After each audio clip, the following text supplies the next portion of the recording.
lovely Tuesday, nice little sunny, warm Tuesday out here in Los Angeles, California. And lovely day to do a little writing. If you're here,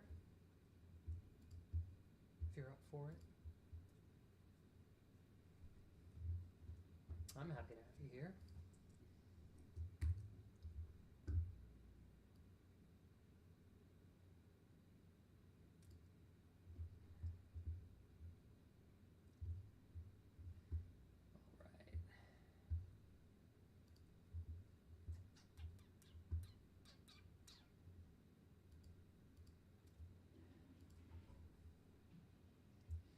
Well, let's see.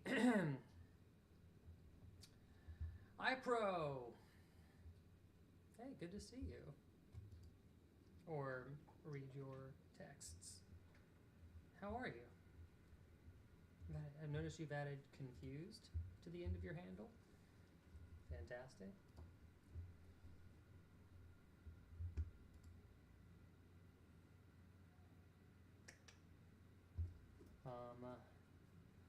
Well, let's see here. Yeah, YouTube up. You're all right? Fantastic. Good to hear. Been keeping up with your posts. You really crank them out, don't you? Why is it so quiet? Oh, because I need to move my microphone closer to my mouth. Sorry, iPro, but thank you. That would have been bad had I forgotten. Boom, boom, boom. Problem solved, right? Right? It's been a long day.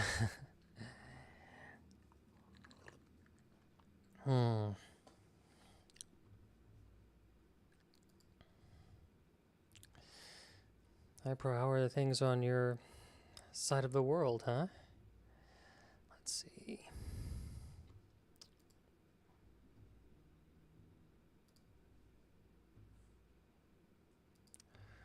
Oh, I'm just kind of reacquainting myself with everything we did in the last digital writer's room.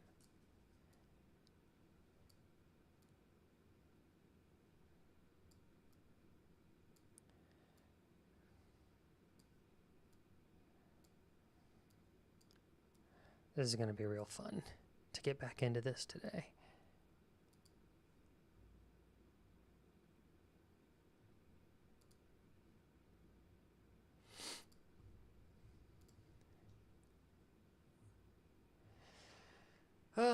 Well, I don't know what else. I don't know what to catch you guys up on. Oh, hi, QQQJ2S. How are you? Oh, my goodness. Hey, everybody on the vertical YouTube live. I'm sorry I was distracted. But if you're here, just so you're aware, I'm writing on Twitch and YouTube live. But also, hey, how's it going? What's everybody up to over there? Colt Bryant 45. Hi, how you guys doing? Are you guys here because you're interested in writing at all, or are you just scrolling the back pages of YouTube Live and wound up on me somehow?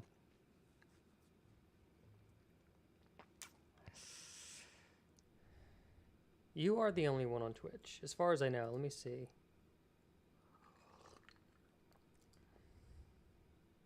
I don't know. Kind of tough to tell.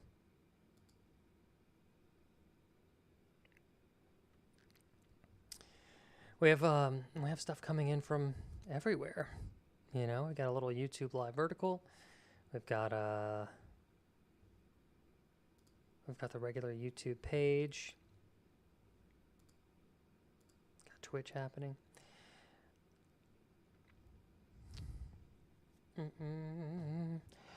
Well.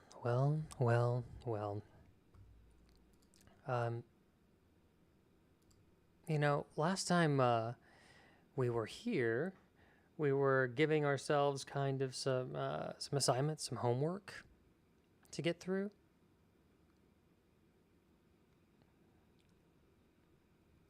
Which was come back to me with some like real life stories. Truth is stranger than fiction. And also, just really quickly, I want to put Sugar on camera. She's being real sweet today, and I'm sorry that I woke you up, but I feel like you're becoming a part of the stream, and you need to show your face. And also, she has this cool lightning bolt on her ear. I feel like she kind of has like this little Ziggy Stardust, like David Bowie line in her face. She's so cool. Pookie. Yeah, she's so good. Yeah, she's a real good girl. She's there for all my inspiration too. I'm thinking about I'll be moving soon, and I'm going to be moving into a place where I can kind of really like build out a nice little studio. Hi, Pro, you're back on Vertical Live. Where I'm going to get a little sugar cam. I'm going to set her up a nice big fluffy bed with some treats and water and point a camera at it, and we'll have like a little sugar cam for people. Oh my God, she's so cute. It hurts. She's so cute. Oh my goodness. You were trying to get down. You want to get down? Okay. You're doing a good job. Thank you. Thank you for being content for Daddy. Appreciate you. Here, I have to pay her. We must pay. Yeah, spoon. Sure.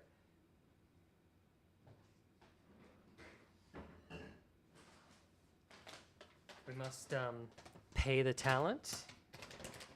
She likes little sweet potato treats. Thank you, Sugar. I mean, it's cheaper than cash. Oh, my goodness. Let's see. Samantni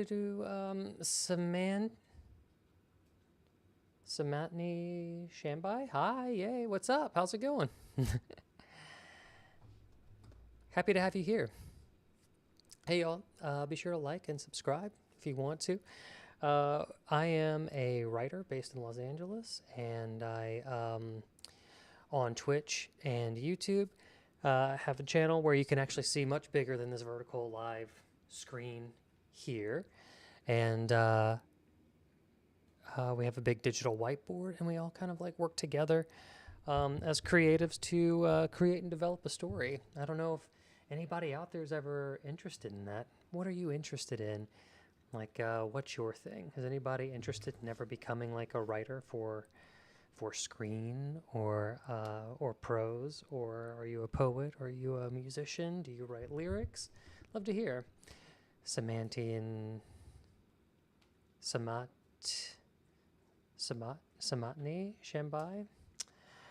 Thank you. I appreciate the compliment. Well, Sugar appreciates the compliment. Not that you called her a cat, but that you called her adorable. I don't think that she has strong feelings either way about being a cat or a dog, to be honest. But I'm glad to have you here. Let's see here. I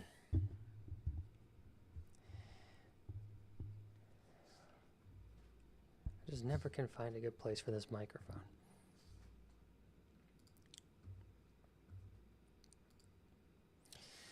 All right.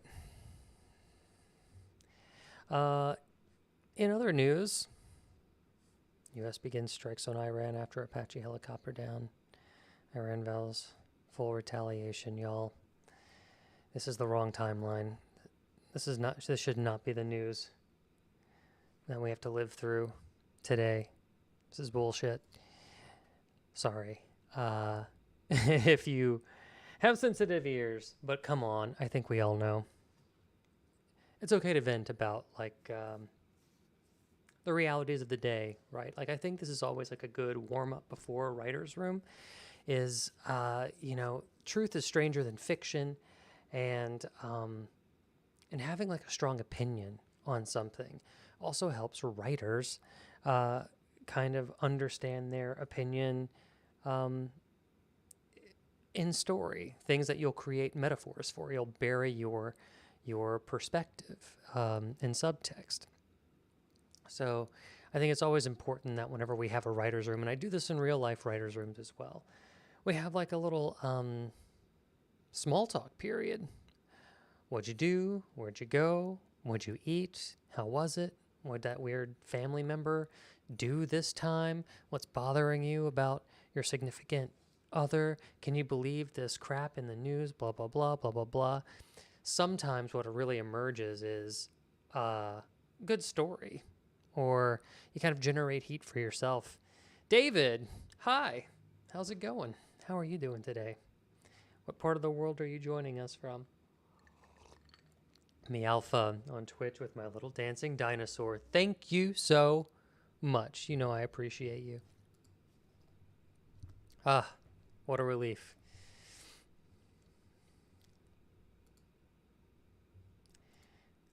If I didn't have that little dancing dinosaur, I just wouldn't be myself.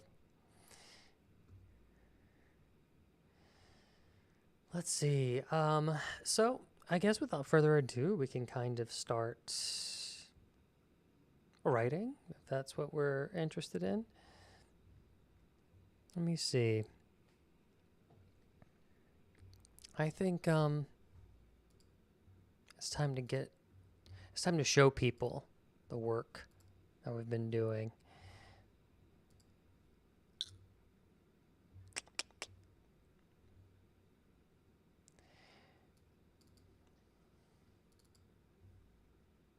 And why? Why would I have it ready to go? You say. Because you're a professional? No! No, I am not. Now, this looks like nothing, just because how it's organized, but I did want to refocus on this log line that we have. Our log line, the thing that we keep coming back to. We call it a touchstone, the thing that you can keep coming back to keep yourself oriented, the thing that'll always be there for you to guide you through the writing process. In feature films and television, maybe, it's called a log line, and it's that quick little elevator pitch that you give somebody to tell them what this project is about. Well, honestly, we need to use it to remind ourselves what this project is about. And here we have a self-righteous vegan chef is invited to cater a horror film festival only to discover shape-shifting aliens are feasting on cinephiles, and she must find a way to defeat them before she becomes their next meal. Dun dun dun. And we started putting together some fun stories from real life, and we also came up with some expectations of what we expect to see visually, right? This is a visual medium. And so these are some things that we would like to see happen in the movie, right? What we expect to see when we deal with shapeshifters, what we expect to see when we deal in drive-in movies, what we expect to see when we talk about food trucks. This vegan chef, I can't believe we only have one thing there. I think we have more stuff that's kind of born out of real life that we can use. And we also have like what we expect to see in this alien carnivorous these kills, right? We have basically a big ensemble, and it wouldn't be a horror without some death. So here we go. Let's reorient. And then we also have all of these little post-it notes. We were kind of coming up with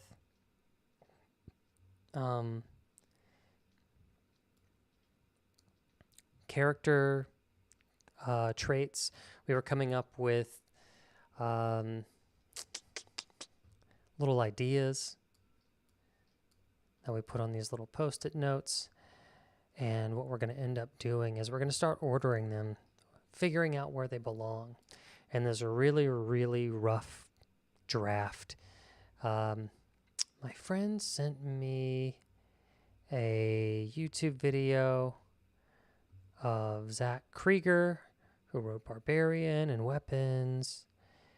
And he kind of reaffirms kind of something that I like to espouse on this particular platform, which is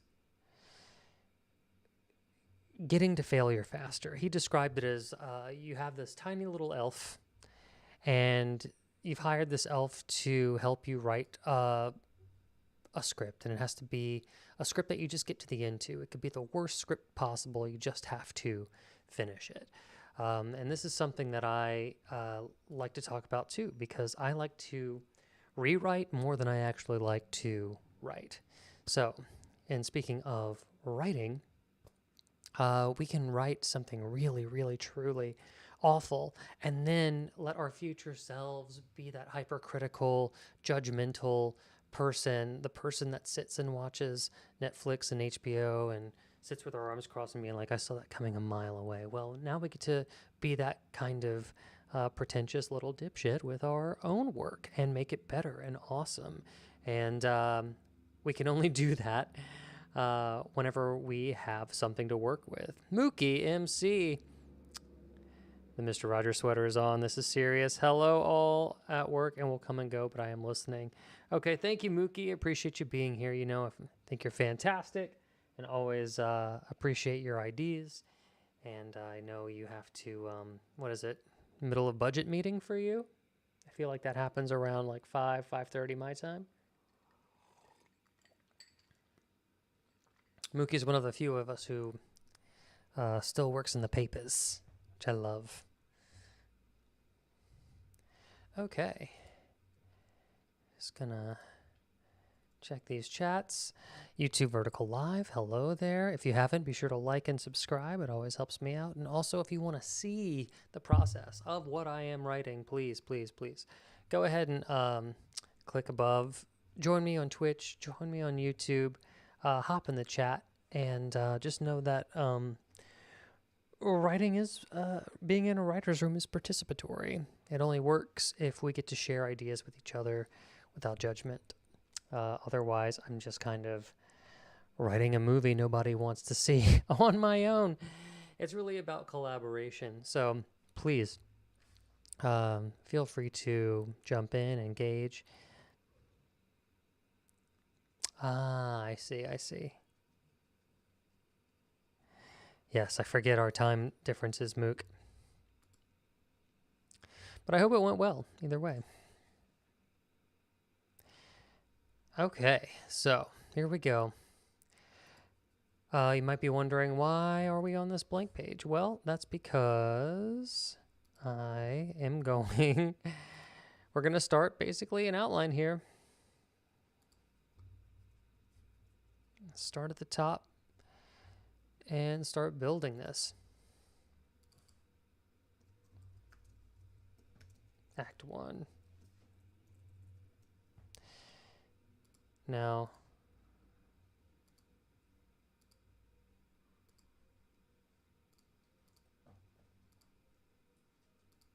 let's underline it too. Let's go overboard.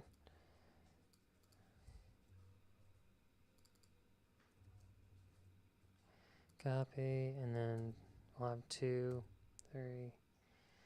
And then, I mean, Act 2 is kind of 2 parts. We'll keep it simple for now, just because this is our first really intensive writer's room where we really have a tendency to develop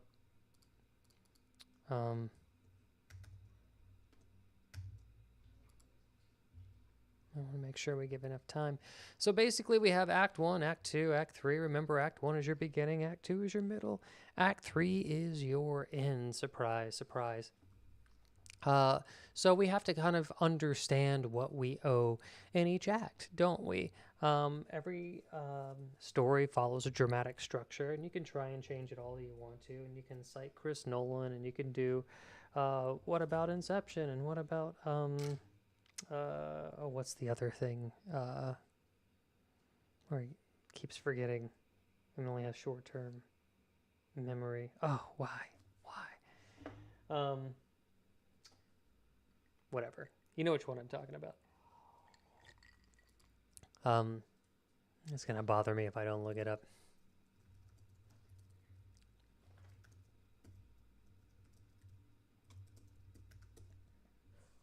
Memento. I know. Okay, but all of those aren't even exceptions to the rule. It's just the physics. Uh, we actually can't reverse time, and we can pretend that we do. But Act One is, if you have to look at Act One as something, it's the first bits of information that you give the audience. Even if you give them the ending first, this is the first thing they're seeing about your story. So it is the intro.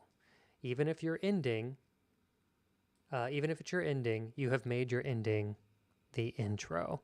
What you've done is you've introduced a little bit of dramatic irony where the audience, upon knowing the end, now knows more than the characters do, creating tension. It's kind of a gimmicky thing that you can do.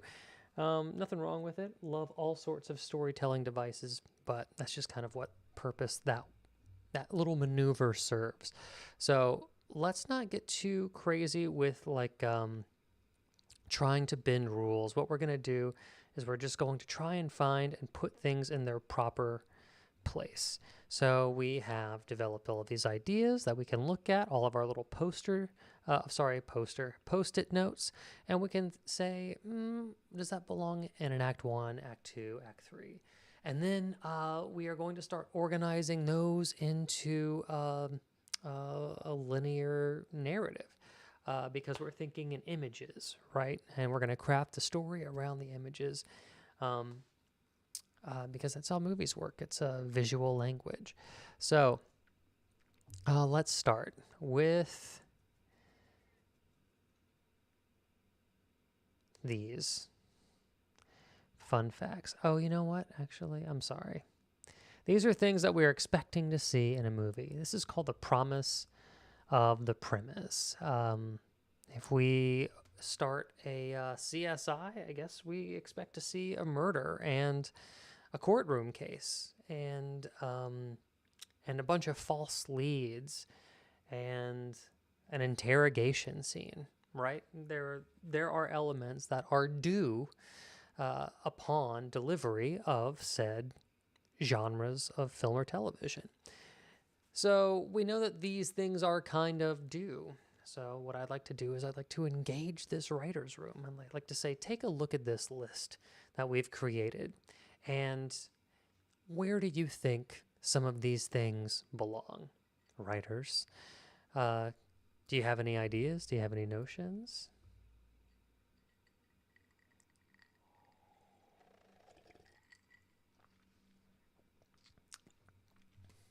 Mm-mm-mm.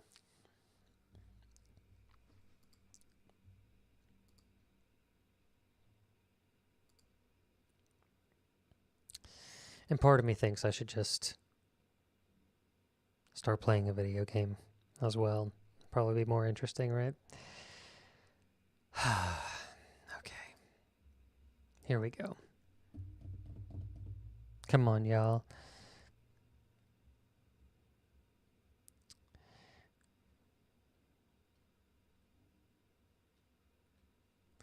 A creature tears through the screen.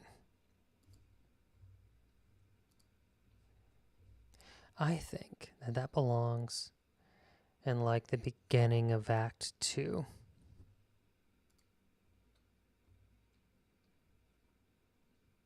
So I'm going to roll over here. Jesus. Scroll up. This is going to be a lot to kind of take care of.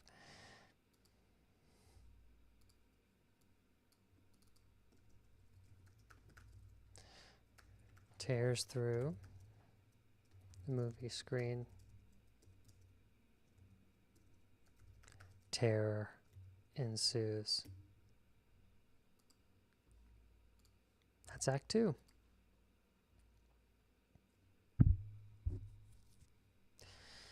Let's go back to... Jesus, where's Freeform? There it is. Let's Let's go back to our list.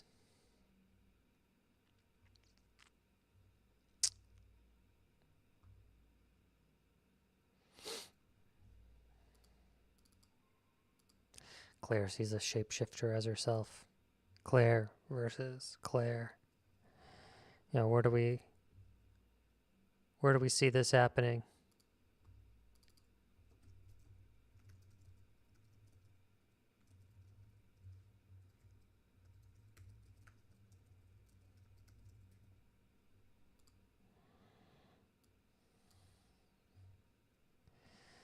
Can tell you, I think this also happens in Act 2.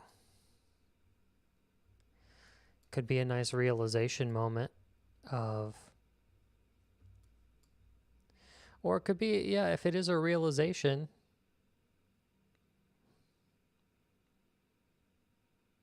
could be a catalyst, could be the inciting incident. I'm going to keep it between Act 1 and Act 2. Mookie says seeing Claire seems like Act 2. You're right.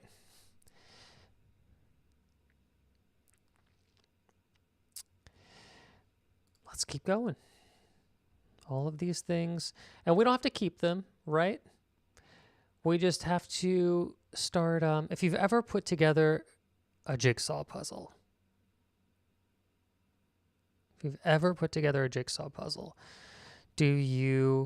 think a good way to do it, I'll tell you how I do it, is you take all the pieces and then you start separating them, right, into little piles. Maybe your piles are of like a specific color, like, oh, this will be the grass. Anything green, put over here. And then the sky is blue, so if your pieces are blue, put them here. Also, we start with the corner pieces. Anything with a flat end is usually going to be your border. So this is what we're doing, right? We're building our border and we're separating our pieces, and we're taking a meta view of all of the colors that we have to play with before we start to assemble this jigsaw puzzle. Hey, Chloe St. Pierre. What a fantastic name, Chloe St. Pierre. I love it. How are you? Let's see. Claire is forced to kill a shapeshifted version of her friend. That might be like end of Act 2 or maybe even in Act 3. Is forced to kill a shape-shifted version of her friend. Could be a nice midpoint as well. Point of no return. Man, this is hard to keep finding. Sorry if anybody's getting motion sickness. Do I have strike through on this? Format. Strike through. Doesn't have a shortcut. Great. But what we'll do is we'll just kind of go through and mark these off. We're organizing our thoughts. Claire thinks someone she loves has died, only to find out it was an imposter. That feels like Act 3. I mean, it is in 2 parts, right? It would be like Claire witnesses her friend die, or character die, is something that happens. Could be in Act 1 or Act 2, but we do know that twist person we thought was dead is still alive. Shape shifted, right?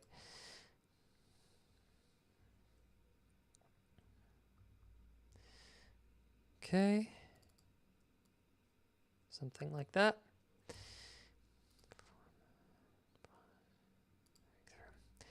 We have shapeshifted to the image of a movie star. Alien turns into a black and white version of a person.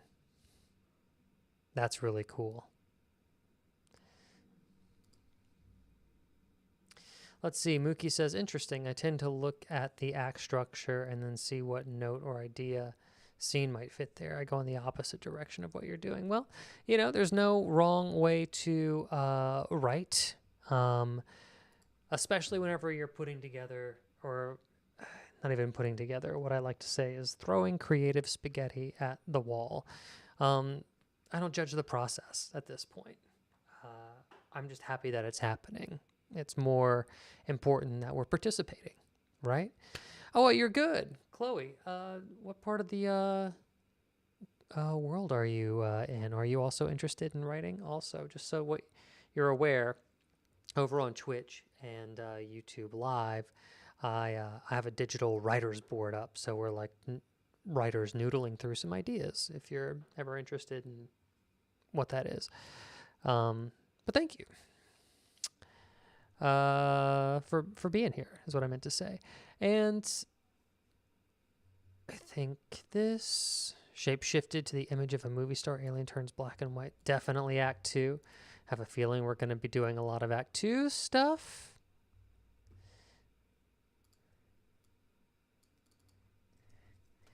Alien shapeshifts into a black and white movie star. Cool.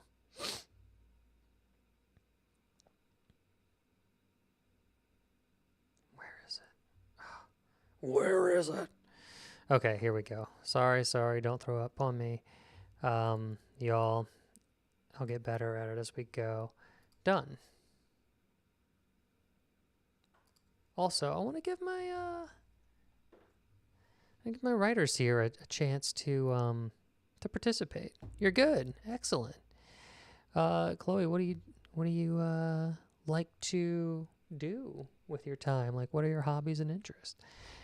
Drown an alien in an entrails bucket. I don't remember coming up with this, but it does seem like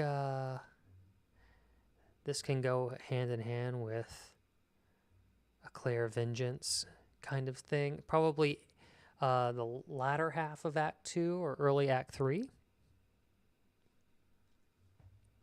I would say.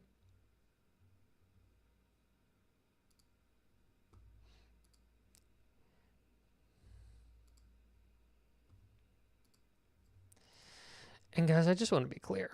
I'm not writing this for me. I'm writing this for you, so you guys can participate in a writer's room. So, really, feel free to jump in, please. Because I would never have written this on my own. This was a democratically elected subject here that we all voted on. Just throwing that out there, okay? All right. That being said,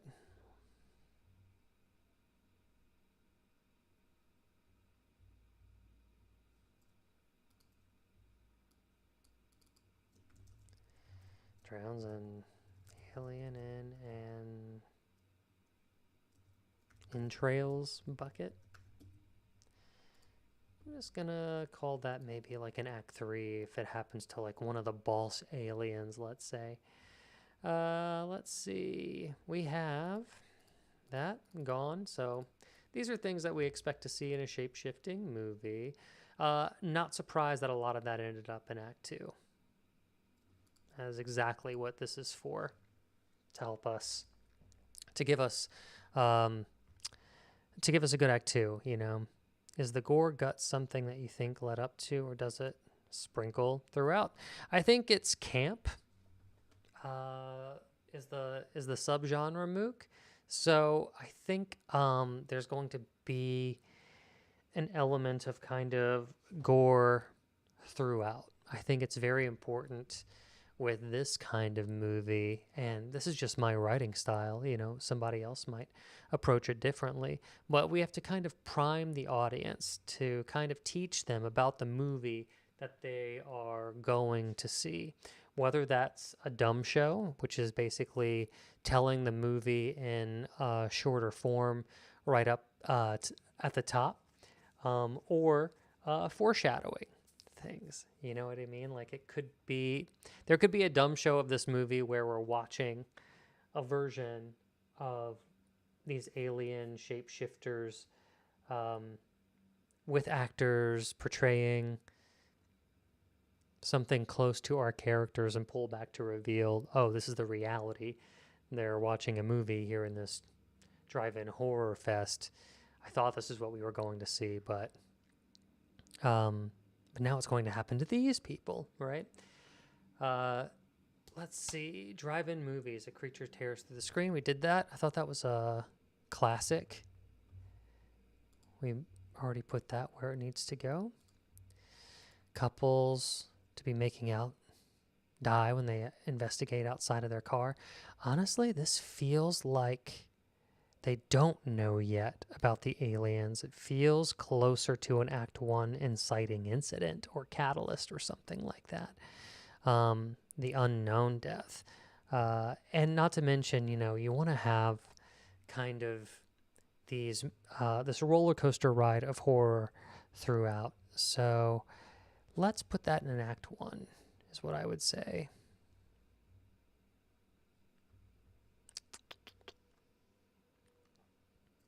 I keep losing my freeform. Here we go.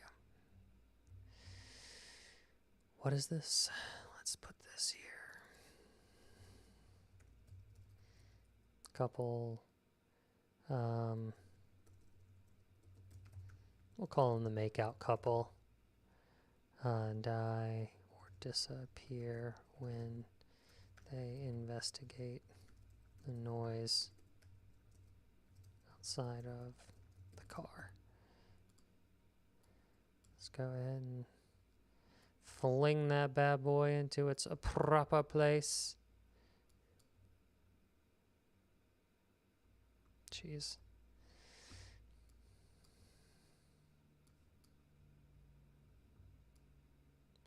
I think that belongs in Act 1. Oof, sorry, y'all. There's a faster way to scroll through this. Here's our list. Let me just go ahead and bump this over. There's got to be a better way to do this. Don't be afraid to streamline your workflow. So now we're just going to pull from this list that's directly to the left of our Act 1, Act 2, Act 3. And then once we're done with it, we'll move it over. Let's zoom in and keep plucking along. There we go. This is the better way to do it. Sorry for struggling through this for so long. Let's see. Anybody out there want to volunteer? Someone to try and run over someone, something. Vintage car guy, perhaps? Where do we think this belongs? Act 1, Act 2, Act 3.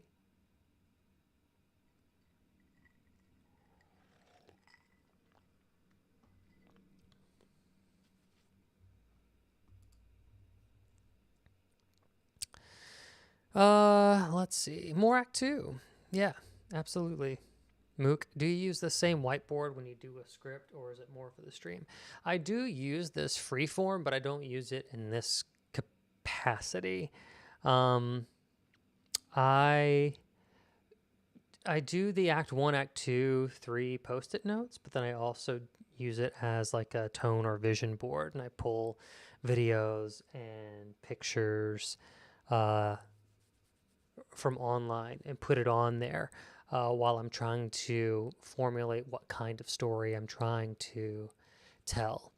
And then I take this big old mess of everything on a whiteboard and I organize it into a synopsis once I have this Act 1, Act 2, Act 3. And it's like a long synopsis. And then I use that as like the spine of the story. And through every iteration, everything that you do, whether it's these post-it notes, whether it's throwing creative spaghetti against the wall, whether you're writing a spec script on something that's already pre-existing, every iteration, every new thing that I do transforms the screenplay into something else. And yes, you're also right. More Act 2. Here we go.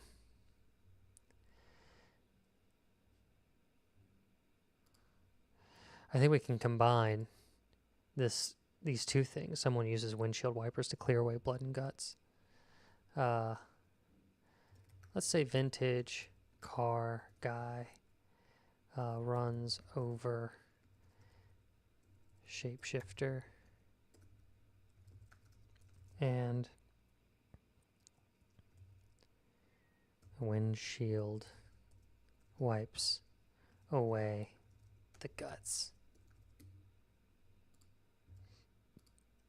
Oh, I killed two birds with that one, huh?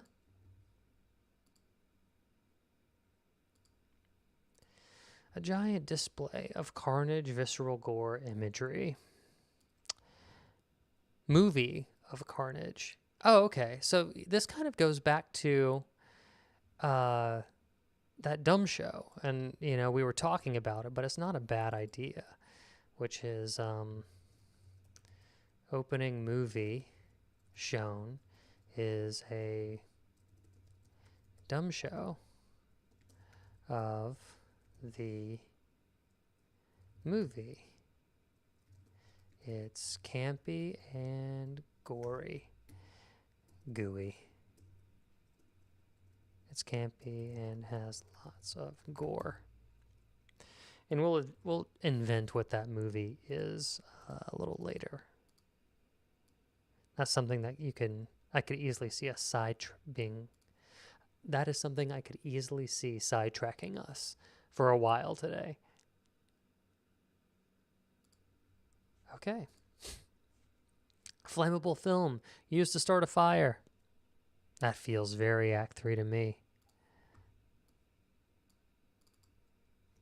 Little Inglorious Bastards moment.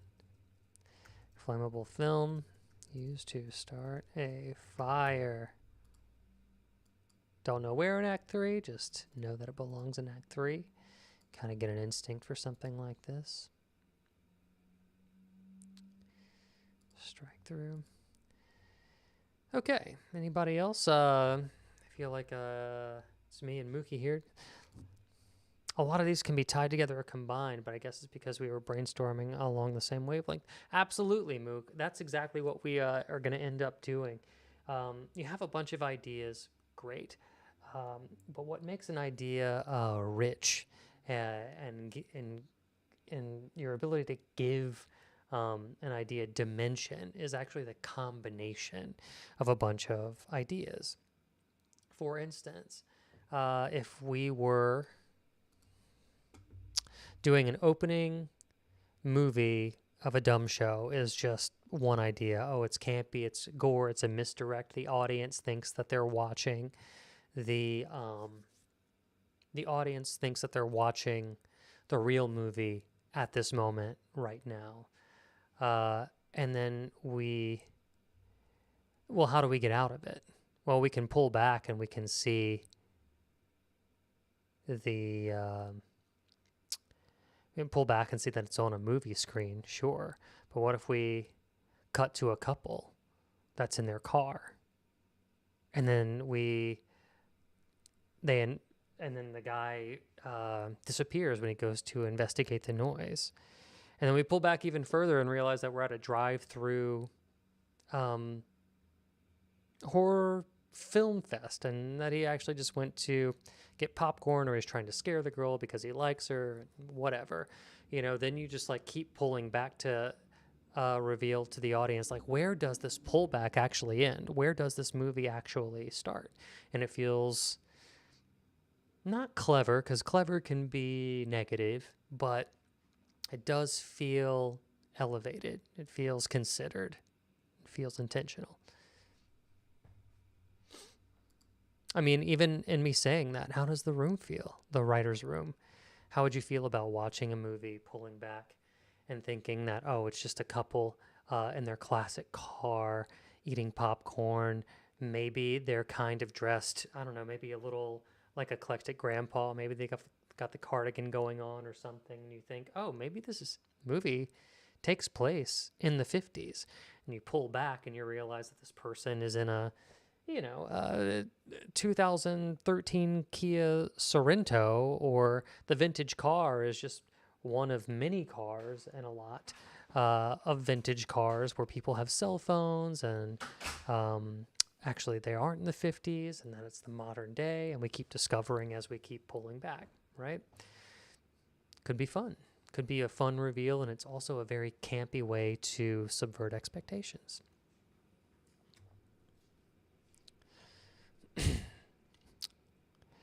Mookie MC says, it feels grounded. Yeah. 100%, Mook. You and I are often on the same page.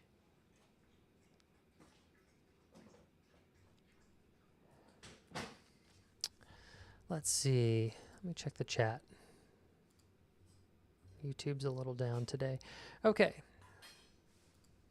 Let's keep going. Claire climbing to the top of the movie screen for a bit. Ooh, y'all. I don't think this belongs in Act 2. Maybe I'm wrong. Maybe it's a false, whoops. Maybe it's a false victory. But it also feels very climactic. Actually, no, it doesn't, because it doesn't feel like by climbing to the top of a giant screen to doing it to break an antenna or something. It doesn't feel like Claire is overcoming anything about her character to do it. If she were afraid of heights, maybe this would be an Act 3 climactic moment. But my instincts are telling me that if this moment does exist, that it might be a false victory where she thinks it solves the problem, but it doesn't. In which case it belongs at maybe the end of Act 2 or the beginning of Act 3. It can kind of go either way. Let's see. Claire climbs the top of movie screen to disable an alien antenna. I'll just kind of put it there for now. Don't have to have all the answers, y'all.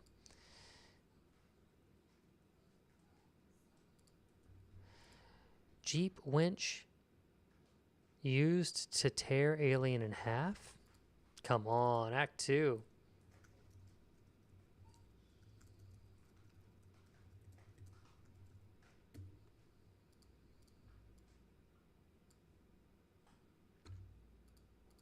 No doubt, Act 2.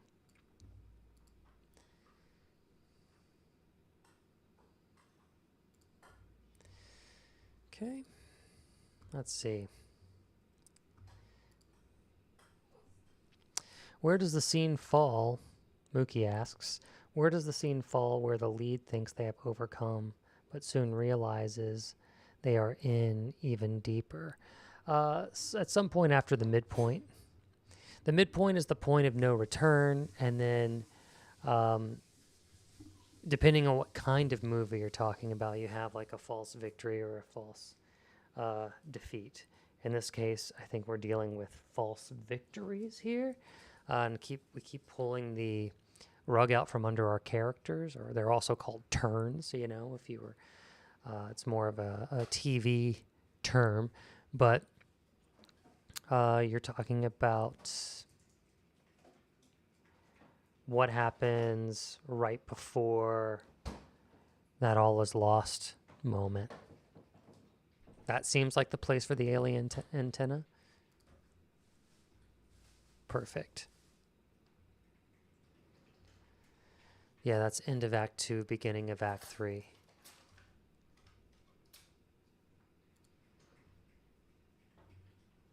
Let's see. Let's put this here. Beginning of Act 3 almost. I would say that's almost like break into 3, which is, it's that weird line between, is that the end of Act 2 or is it the beginning of Act 3? Food truck, close-ups of food being chopped. I think, to me, this screams inserts and character introduction.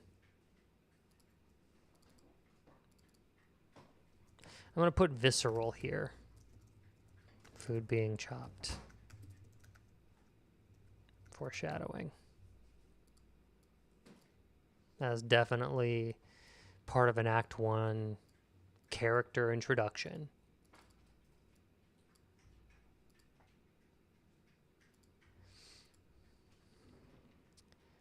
Freezer storing food.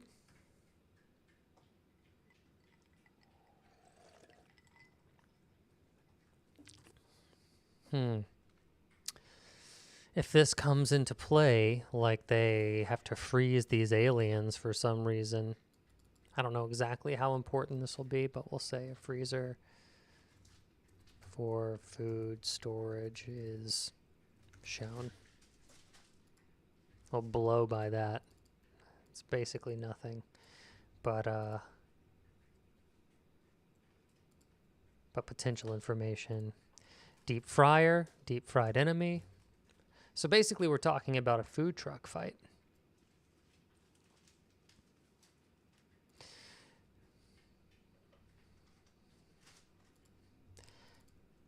So it would be like show the deep fryer. That goes in Act 1. But it pays off. Deep fry an enemy. Well, that goes into an Act 2 kill.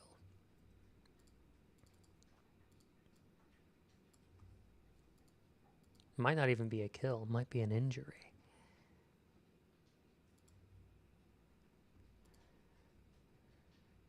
And if they can shapeshift, if they're like horribly, horribly scarred, then they can shapeshift into something that isn't.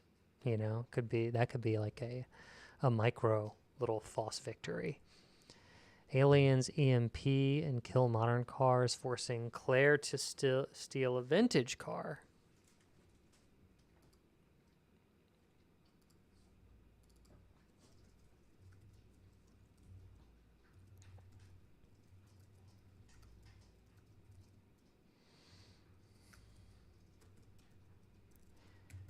To steal. Hey! Gerardo Rodriguez, how are you doing today? And Quinley, what's up? What do you think of the MCU? Maybe you're using like voice to text? The MCU? Like the Marvel universe? Is that what we're talking about? I just want to clarify before I start espousing my opinion. Steal a vintage car. Feels like an Act 3 like getaway, perhaps.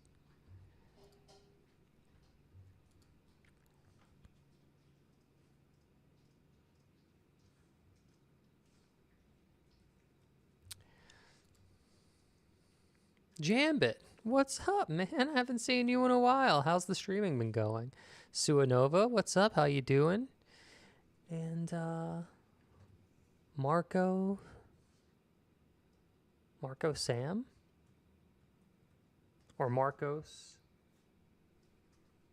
What's up? Dogman? What's up? How you doing? How's everybody on their side of the world? How's it going over there? Are you guys interested in writing at all? I'm just saying that's kind of what's happening over here. I'm glad you stumbled on to the vertical. I'm happy to have you here. Just kind of want to let you know what I'm doing over here so you don't think I'm absolutely insane.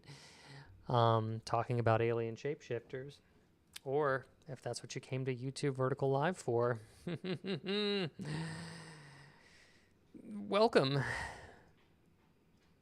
Do you write about your dreams? If I have a good dream, if I have a story-worthy dream, I will. But no, I don't really like log them. I examine them and make sure I'm not going to miss any Paul McCartney moments. And by Paul McCartney moments, I mean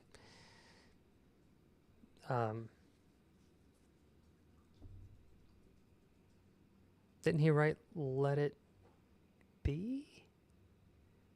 Mother Mary Comes to Me. Yeah. He wrote Let It Be after his mom came to him in an anxiety dream he was having. So I don't dismiss dreams. I just rarely have anything that warrants a fantastic story. Where's my format? Font. Strike through.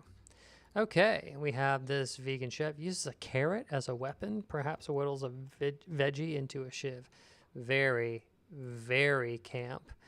Wouldn't mind making that Act 2.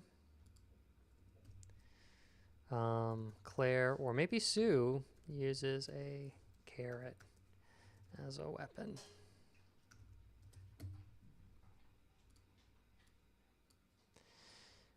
Okay, let's keep going. These are all of our old ideas. We're just putting them into place.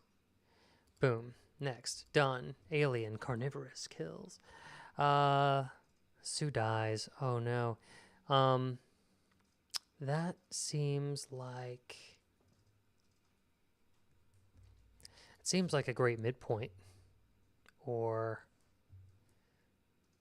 a page 60 moment. The death of Sue. And that's in Act 2 as well.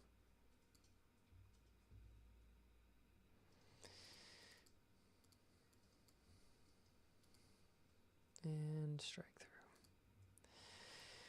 Alien chef versus Claire chef. A chef off using different skills like chopping, tenderizing, torching, sous vide, bag overhead. I don't know if this... No, I don't think this fits the narrative anymore. We have a chef in a drive-in movie theater, not really like a chef in a kitchen off, you know? Although we do have that concession stand. I don't know. I'd love to pick the writer's brains with this. Help me out here. Do you see this happening in this movie? Where does it belong?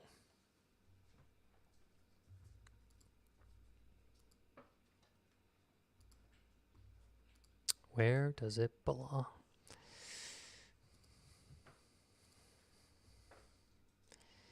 If you guys don't know, I'm gonna skip it. UFO reveal. Reveal the night sky has no stars, no moon. Ooh, that's kind of cool. UFO revealed. Sky has no stars / moon. Well, probably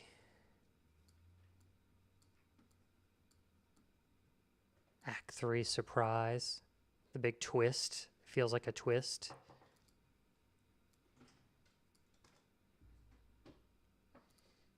So let's call that the Act 3 turn. Russian nesting doll reveals. Well, that's the same thing now that I'm seeing that. Okay. So, let's go ahead and zoom out. Ooh. All right, y'all. We went through all those. We put them in their proper place. But now we have all of the real life stories that we kind of came up with, didn't we? Let's put those in the right place as well. Let's zoom in. I mean, some of these can end up being dialogue. Some of these can end up being backstory, almost. Right? It's true. Let's see. PETA protest story. As a protester cemented their feet to the street outside of a Starbucks. to me, like if we gave this story to Claire, Sue reminds Claire of how stubborn, self-righteous she is with the cementing her feet outside the Starbucks story. And it could be it could be not Starbucks. It could be something a little bit more thematic. For instance, I would say like maybe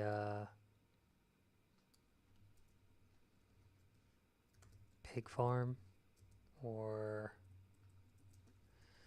animal testing maybe.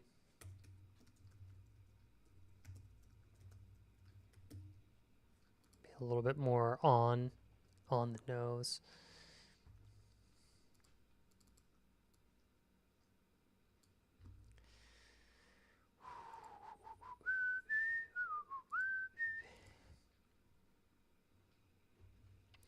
Have a hyper-realistic screaming chicken truck with graphic images of...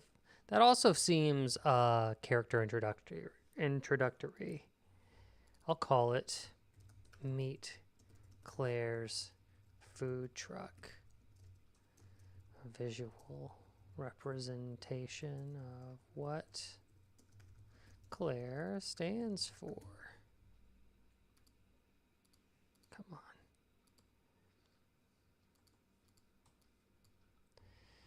That's Act 1.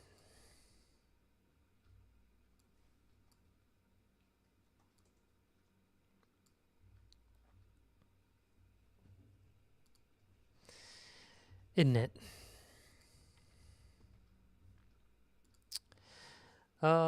What's poppin'? Chris Jericho. Oh my God, what a reference. And also, I'm flattered. I'm flattered that you would even compare me to Chris Jericho, baby. He's awesome. Used to watch him all the time. But Oppenheimer, what's going on? Basically, I'm a writer here over on Twitch and YouTube Live. You're kind of getting the cheap seats, as it were, being on the YouTube vertical live stream. But over on the other side of this, I have a big digital whiteboard, and me and a bunch of people are participating in a digital writer's room. You can too. Feel free to jump on over if you want to, if writing happens to be your thing. I mean, you did stop on a guy named Derek the Nicola Writer, so happy to have you here. But yeah, the wrestler, Mookie. YouTube Live is a spectrum, 100%. But here is just a little creative, safe community where we get to play around and do like a little bit of brainstorming, screenwriting. I don't know, Oppenheimer, if you've ever been interested in like what it would be like to work in a writer's room, but here we do a digital version of it where anybody who rolls through or scrolls through can participate. Happy to have you.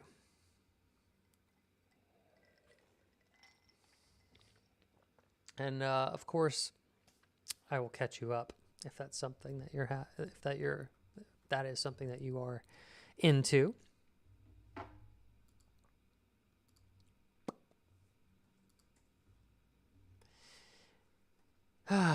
But Oppenheimer, tell me about yourself.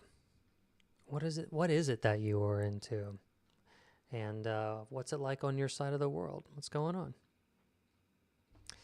The Satanic Verses by Sal Rushdie. Great book. Great for comedy writing. No, I haven't. But let's check it out. I'm going to do a little quick research.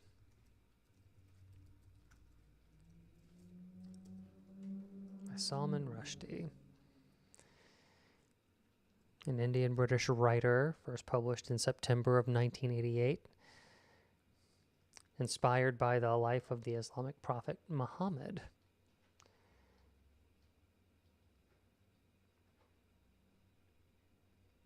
Let's see, is it any good? Or is it just famous for being controversial? Let's see. outraged for its surreal and dreamlike sequences involving the Islamic prophet Muhammad, which many Muslims interpreted as blasphemous.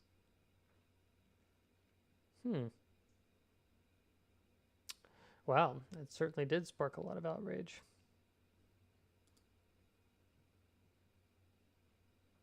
And then Salman Rushdie went into hiding in 1988. I wonder if he's still alive.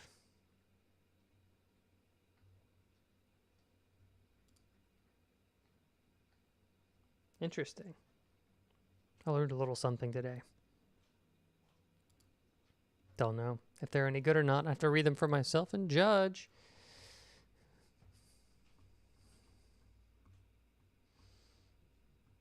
But, cool. Well, thank you for sharing.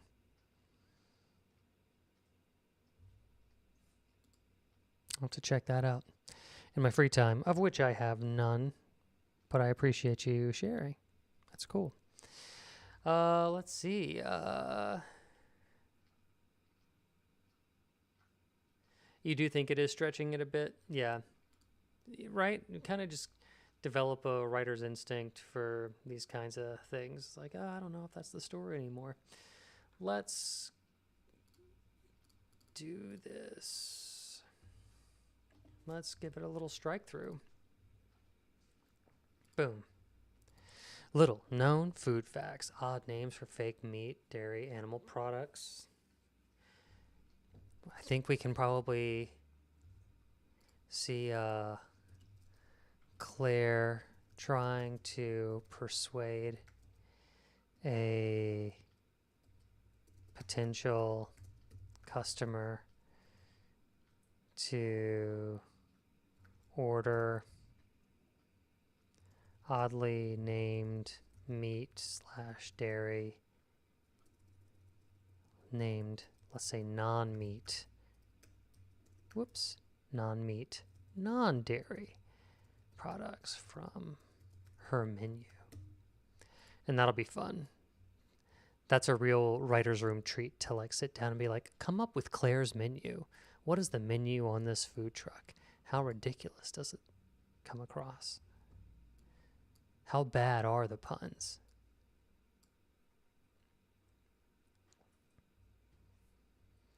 See, like, talking about combining things, Mookie, I'm already seeing like a bunch of things in Act 1 that can be combined into one scene that say so much about this character. Probably too much. Probably doing a little showing and then telling, which we'll probably have to trim the fat on. I say this, but I also want to call myself out for editing too early. We're not in edit mode right now. We're in creative spaghetti mode right now. The poisonous mushroom, the death caps. That seems like an Act 1 piece of information that will come to pay off later. Intro. The death cap mushrooms, if they end up using them.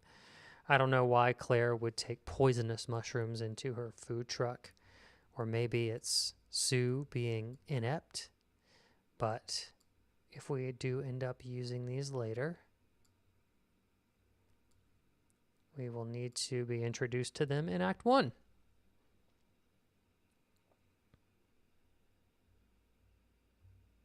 Okay.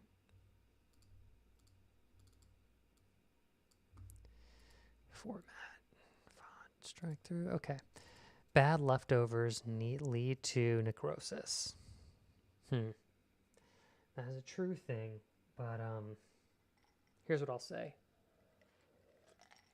I don't think we have time in this movie for necrosis. Unless they're trapped in there forever. I'm going to move past it. Bananas are actually berries. This seems like fun character dialogue.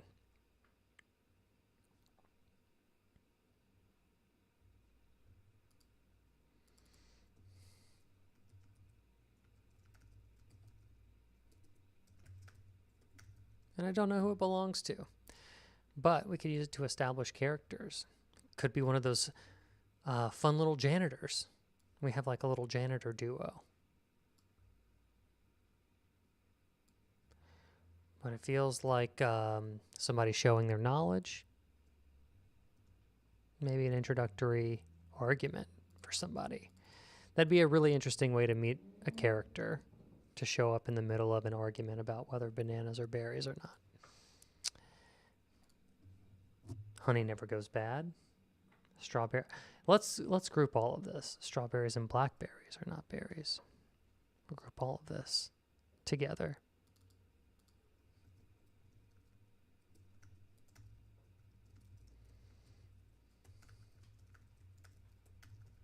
Aren't berries.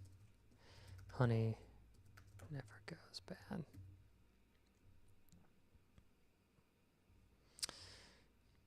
I don't know, maybe honey never goes bad seems like almost seems kind of like a catchphrase. I don't know who says that either. But it could be Sue like talking about Claire's personality. You catch more flies with honey. Why would I want to be honey? Because honey never goes bad. You know? Maybe it's about Claire's, maybe it's a metaphor for Claire, like never turning to the dark side. Cucumbers are technically berries. Man, we learned so much about berries last time.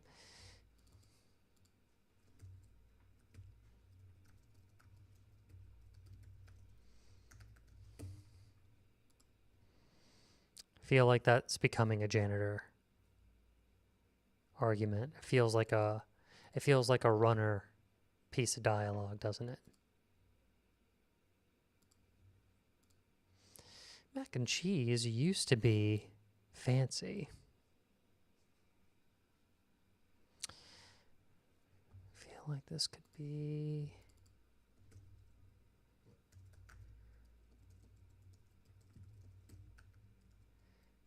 Claire or Sue.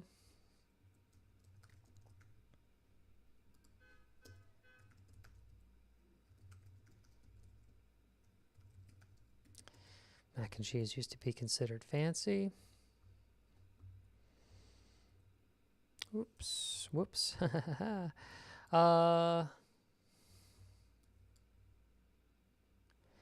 Also kind of feels like Act 1. I don't know why this would be dialogue during like an alien massacre, although it could be fun.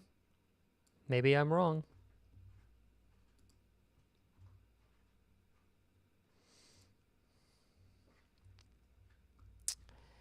And hi, L. Graham. What's going on? How are you doing? Thanks for stumbling upon the YouTube vertical live stream. I'm Derek. I'm a writer. And sorry, I'm just adjusting my light source here.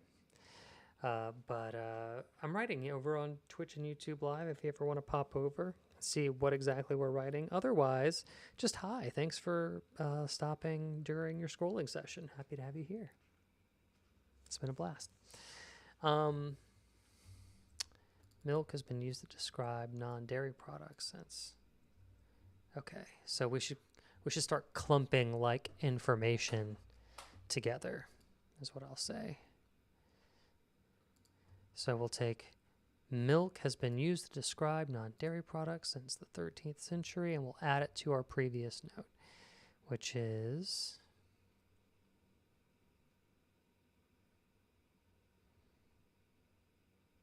here.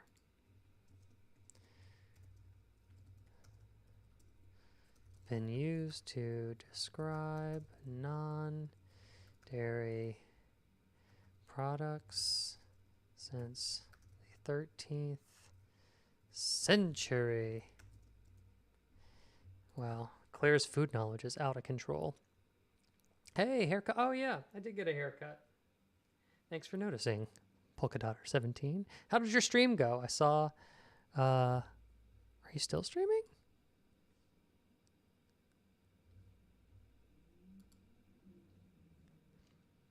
I saw that you were online. Are you still online? Are you still streaming right now?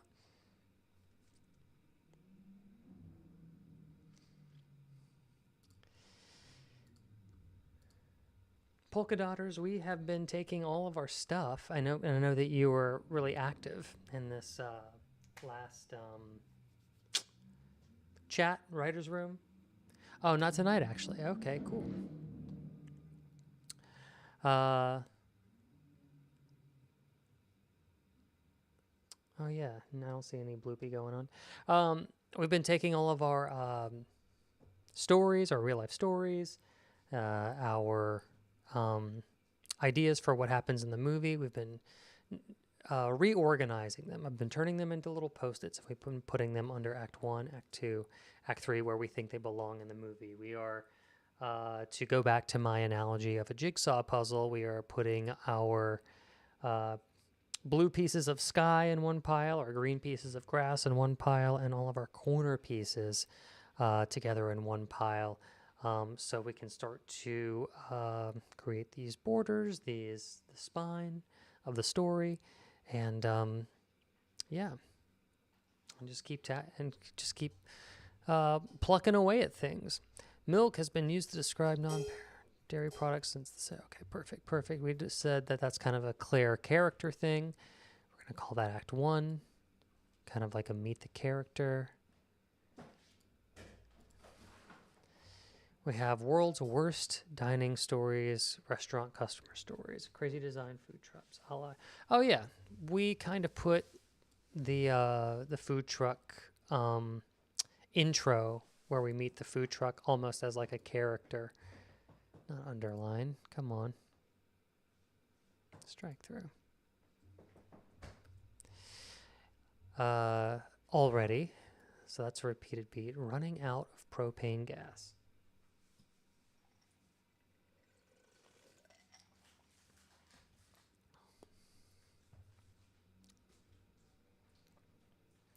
Ooh, what's up? Lorenzo de Boss 2010. What's going on? Welcome. How are you doing? Welcome to the Twitch stream. We're just doing a little writing over here. Are you interested in writing? I mean, you must have found me in the reading and writing category. You're just writing a novel, no big whoop. Fantastic. Tell us about your novel. Oh, Wheelie Gal, what's up? I wanted to share my new children's book is published. Wow, Wheelie Gal, you are cranking out the books. How long have you been live? It never notifies me. Oh, geez, I don't know. Oh, I guess I've been live for about an hour and 18 minutes. Set your notifications. Be sure to like and subscribe and follow. And maybe, if you haven't already, maybe that'll give you the notification. I'm not sure. But Lorenzo de Boss is writing a remake of War of the Worlds. Is that public domain now? Has enough time passed that you can do that? I mean, that's really cool, though. Doing it better than the Ice Cube movie. I was thinking you'd be doing it better than the last iteration of War of the Worlds that I saw was the Steven Spielberg version. So that's some big shoes to fill. Cool. Interesting. I wonder what your take is. Does disclosure have anything to do with it? You know, does it happen in 2026? Like, what would War of the Worlds be like if it happened today? Like, is that I'm wondering what the hot take is, and why the remake. I wanted to join so bad. Well, I'm here now. Yeah, you are. I'm glad to have you here.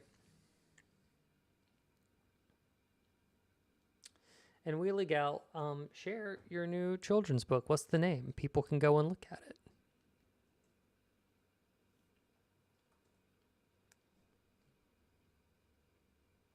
it. Oh, you just now Googled? While you're casually writing your novel, you just now found out if it's okay to write. How much have you put into it?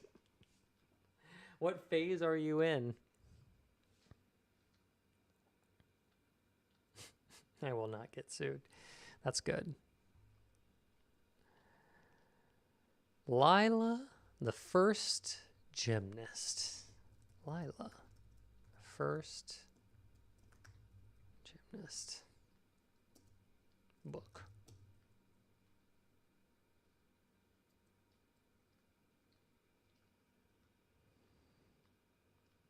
Oh, I'm seeing that's an American Girl doll. That can't be right. Lila goes for the gold. Well, I googled Lila the First Gymnast book. I didn't get it.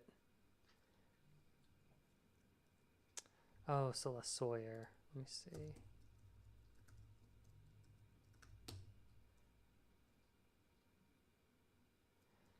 Did I spell it right?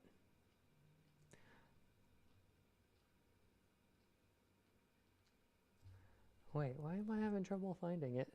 Tell you what, Wheelie Gal, will you hop into either YouTube or Twitch and post the link because I'm having trouble just doing a Google, and I want to see what's going on. So if you could do that for me, that'd be very helpful. Thank you so much. I appreciate you. And Lorenzo de Boss. Yeah, it was published in 1898. It's been public domain for a while. Fantastic. Oh, thank God, right? Whew.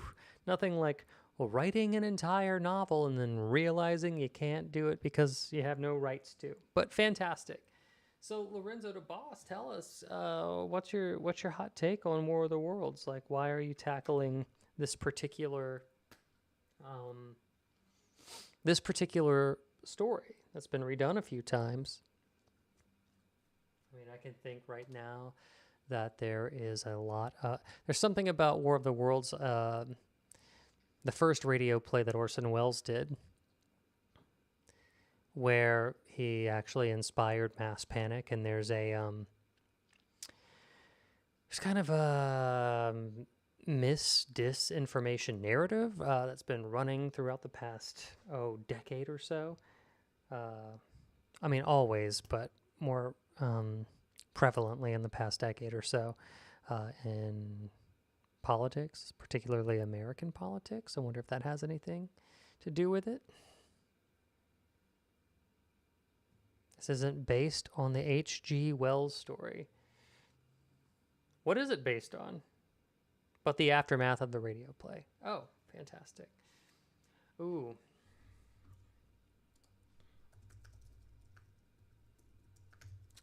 If you want to avoid ads, visit the YouTube channel. That's ad-free. I'm going to give you a link and pin it to the top of the Twitch stream.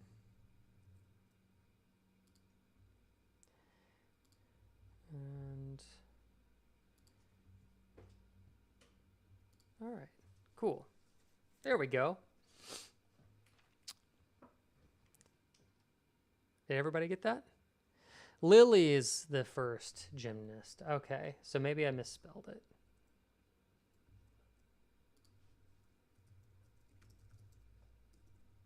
Lily's the first gymnast book. Celeste.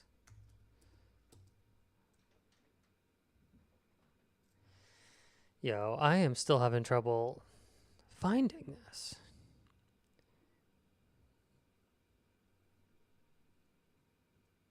Lily the first gymnast.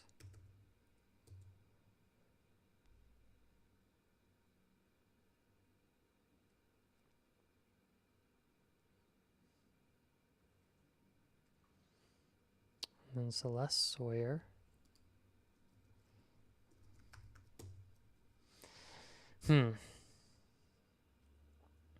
Oh, I see it on Facebook. There we go. I finally got to a Facebook page. Is that what we're talking about, Wheelie Gal? So if you want to check it, sorry, I have C. diff, so I am not feeling well. Oh, I'm sorry. I'm just glad that we found it.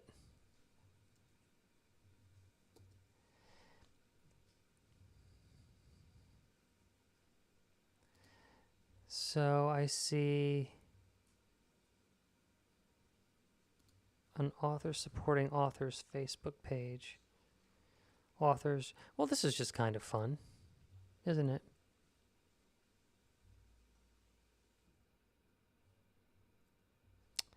It's on Amazon. Here I am just cruising around town. I say cruising around town. The town is the internet. Let me see. Lily, the first gymnast.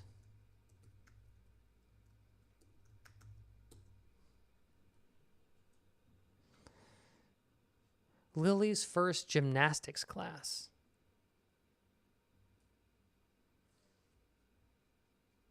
Right? That's what it's called.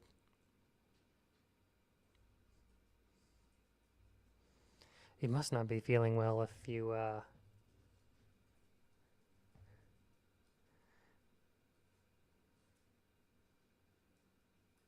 There we go.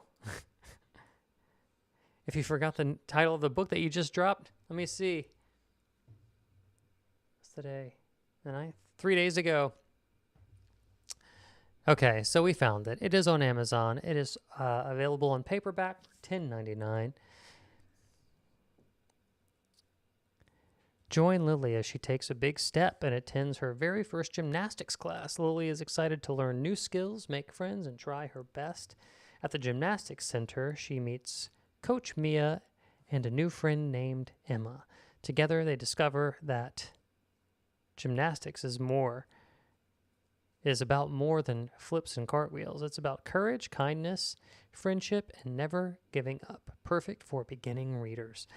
Lily's first gymnastics class has simple sentences, engaging illustrations, and an encouraging story that helps children build confidence as they try new things young readers will love. A positive story about friendship and acceptance, easy to read text for early readers, bright, engaging illustrations. Okay. I think there was maybe meant to be a period in there or something like that. But cool. Fantastic. So if anybody has children,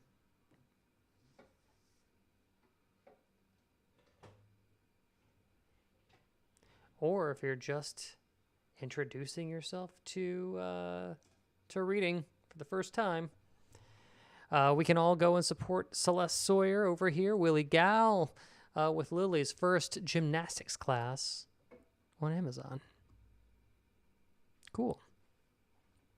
Well, Willie Gal, please go take care of yourself. Stay hydrated too. My goodness. Running out of propane gas. What do we think?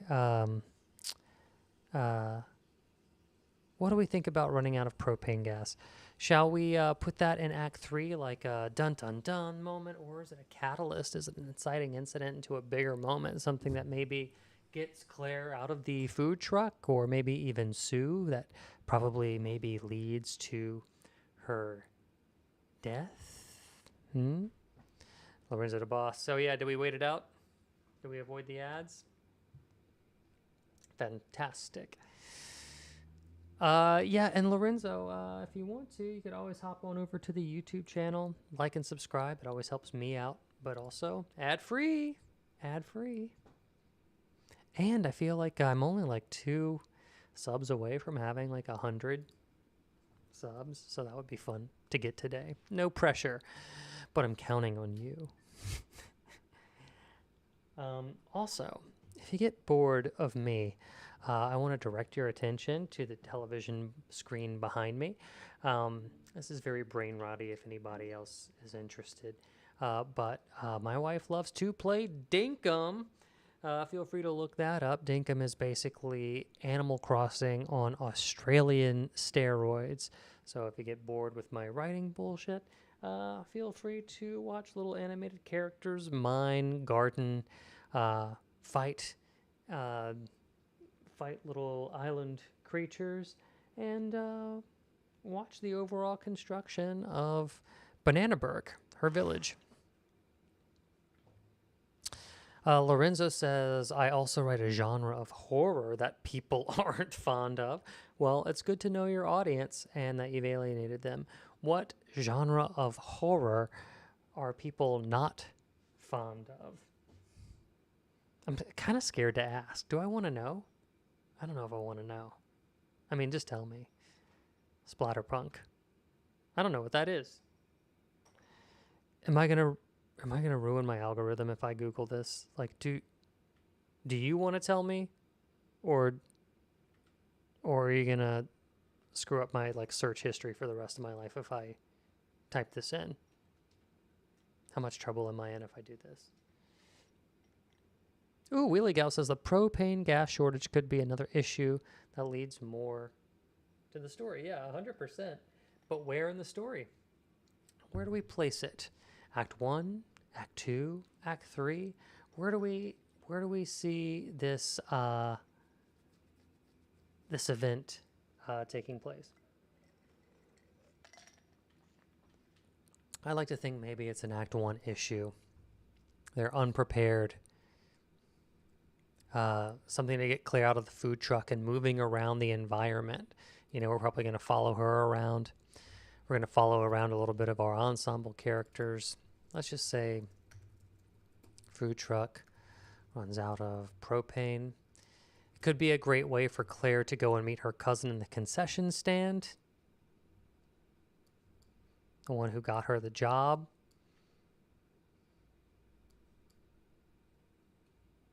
Wow, Act 1's filling up. Look at all these little cool moments. Okay. 14-foot steel sculpture of a pig. Don't know where that fits.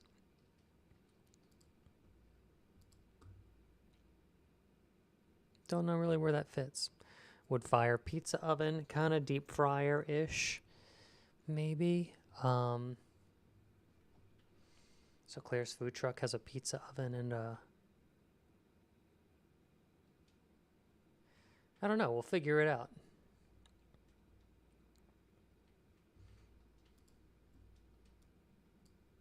Maybe let's introduce...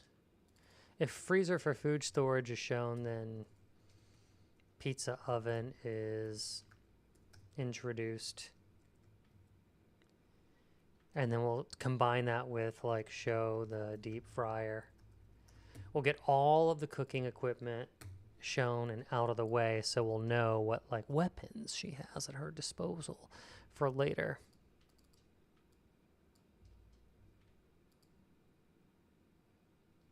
Strike through. Boom. Done. Craziest thing to happen in a film festival. Something, people stampeding, dying of asphyxiation. Ooh. So where does the stampede happen? I imagine at the end of Act 1, whenever it is revealed that there are shape-shifting aliens. Stampede of people.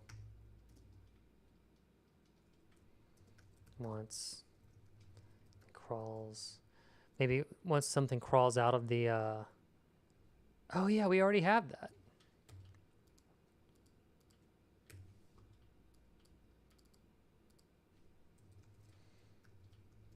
Stampede of people.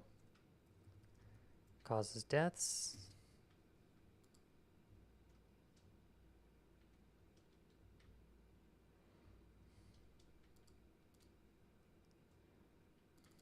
Stage collapse. Where will we see like a stage collapse, or is this still part of the same moment? Right? Ooh, Wheelie Gal came in. The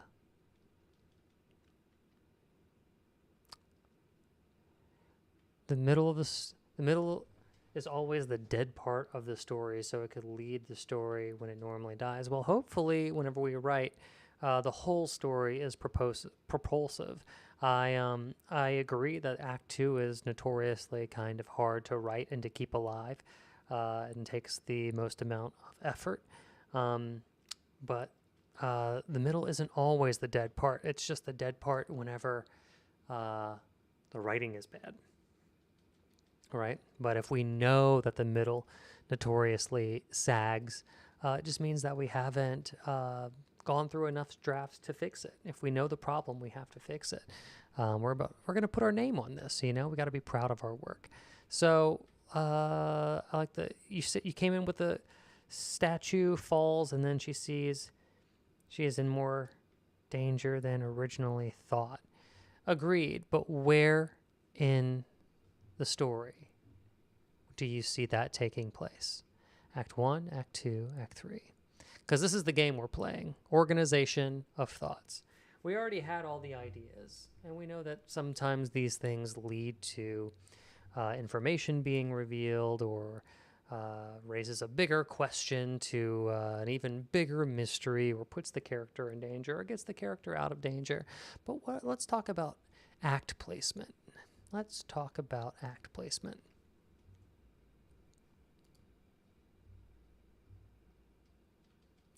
It's just very gratuitous gore. Yeah, you're right. That is not for me, Lorenzo de Boss. Splatterpunk is not my thing. But, it is somebody's thing, and you're writing for them. And it's gotta be somebody. Somebody's got to do it. So I'm glad that you do it. Let's see. You say 2 for sure. Okay, perfect. Excellent, Wheelie Gal. So let's put...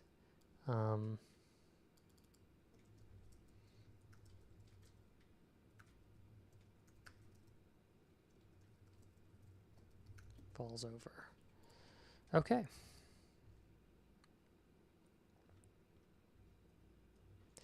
So let's keep going back to our list.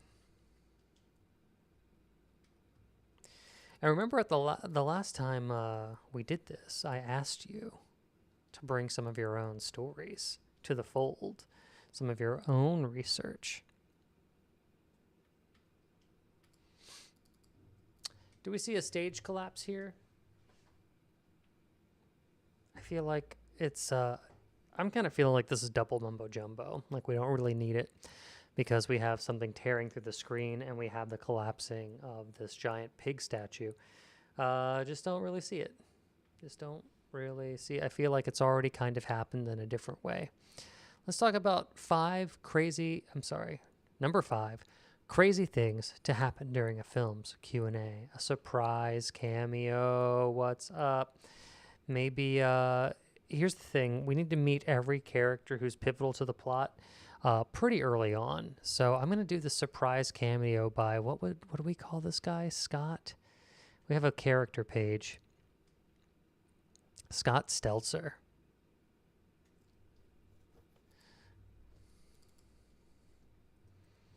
Movie star cameo. Scott Stelzer.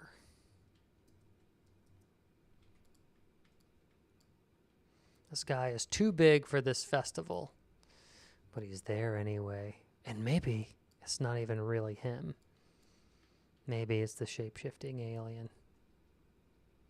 I think this belongs in Act 1.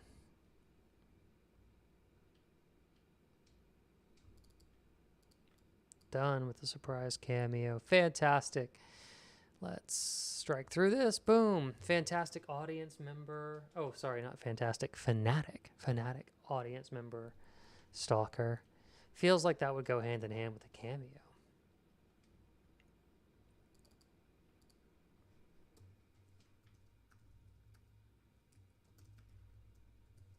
Stalker. Fanatic. Audience member.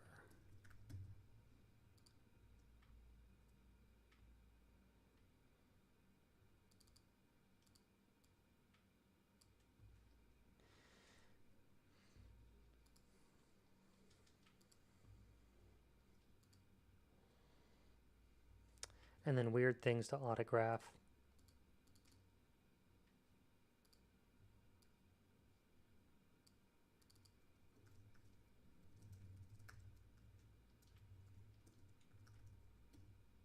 Also maybe feels like an Act 1.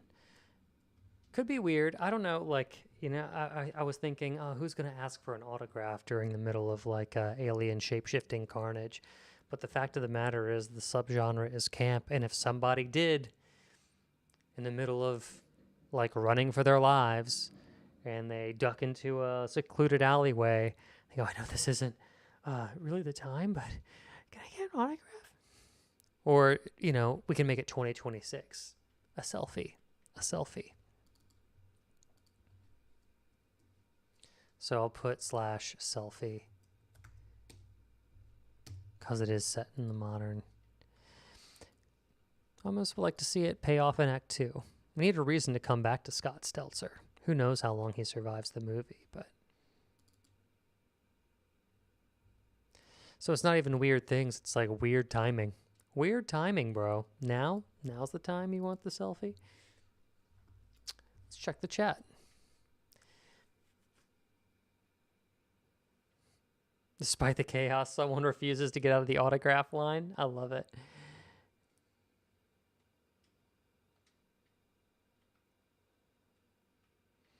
Let's see. I'm writing a new novel series. The first book, Hangman Avenue, will be the first of 3. Oh, nice. I'm writing a book about a hangman myself called By the Neck. You could always check earlier videos of me reading excerpts of the chapters. I'm probably on, oh my goodness, I just got notes back, y'all. I'm on like draft 9 of this novel.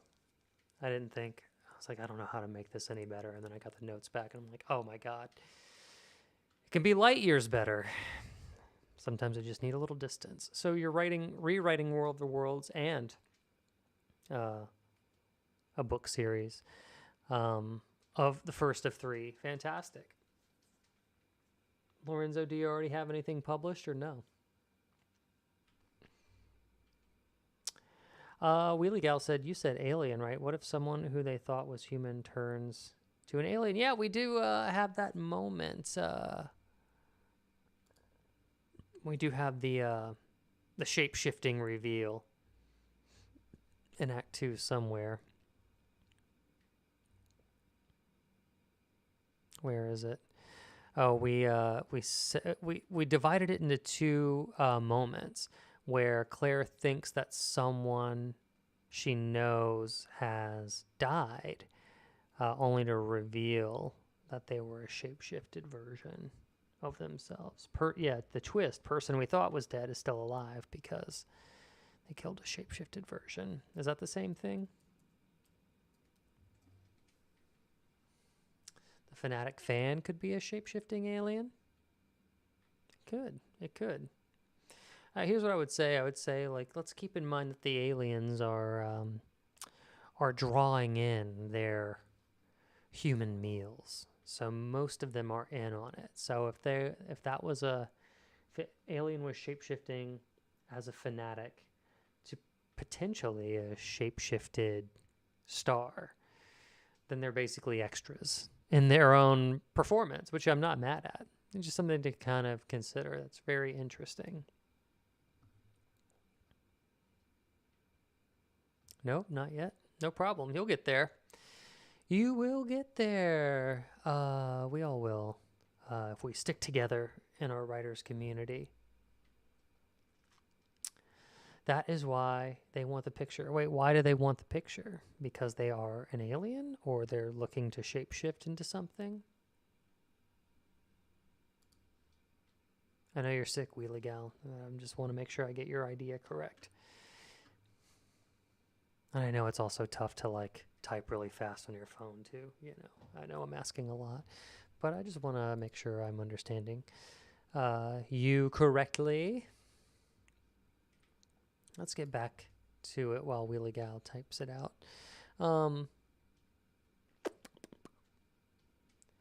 Strange food poisoning stories. Oh, fried rice syndrome, bad fish coming out of both ends. Yeah. Yeah. Okay. Let's go ahead and zoom out. I don't really need that stuff anymore. I'm going to move this.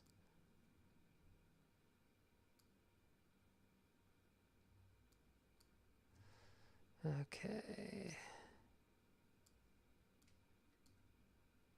Let's go through all of our old Post-its that we just made in haste. Let's zoom in and see what we have here. Claire wants everyone to be vegan. Well, that was a character motivation when we say, what does Claire want? But we could be very clear about that. Up at the top. I mean, we can't come right out and say it because it's camp, but I think we could add a little bit more finesse Either way, it's a character introduction. Claire's family owned a slaughterhouse butcher shop. Someone in her past was poisoned by tainted meat. That's right. That's right. Let's think about this. Because the placement of it is very important. If we share this right away in Act 1, then we just kind of understand why Claire is the way she is, and we understand the driving force behind all of her actions. But if we reveal this backstory, maybe we can change how we feel about Claire midway through. Now, remember, it's what endears us to a character are their flaws. So we have a flawed character that we wrote on purpose, and we made her self-righteous to the point of, pun intended, alienating those around her with her beliefs. But we will come to respect those beliefs if we learn this backstory a little later. And so when should we, writers, what's the strongest choice to reveal this piece of Claire's backstory? Because I'll be honest with you, if we shove this in during the top of Act 1, it'll feel forced. Cinephiles, movie fans, those who pay really close attention and have watched a lot will kind of give us an eye roll. So where do you think it belongs? Wheelie Gal said, I just thought maybe they could put our main character closer to the danger if the fanatic was alien. Trickled the backstory in. Not all at once. Okay, excellent. Okay, I got you on both points. I like this. So I'm glad that this is broken up into. So let's say we learn things in threes, right? The rule of three: setup, repetition, variation. Well, we know Claire is a vegan. When are we gonna know that she owned a butcher shop? Well, we've done all the heavy lifting as to what Claire is in Act 1. We can go into a little bit more detail in Act 2. And finally, since we have it broken up into 3 parts, reveal this in Act 3.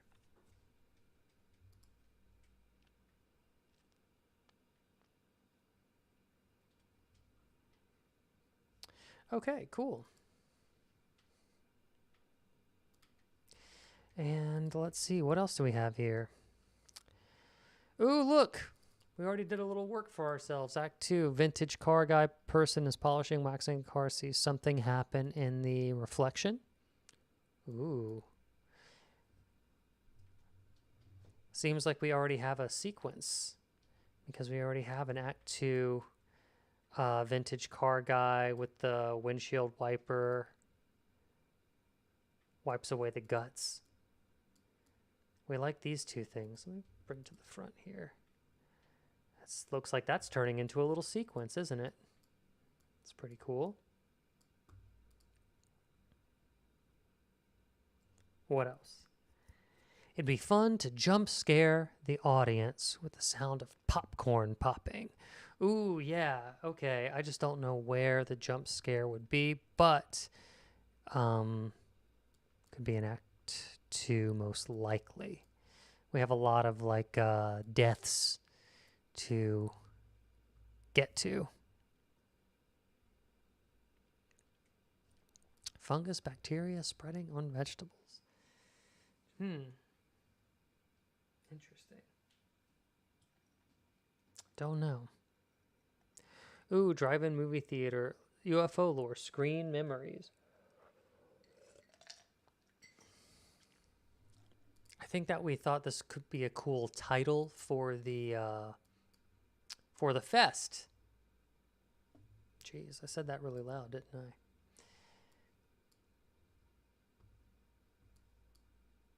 Almost like a little Easter egg. Screen memories. And that kind of explains like the vintage cars too, right?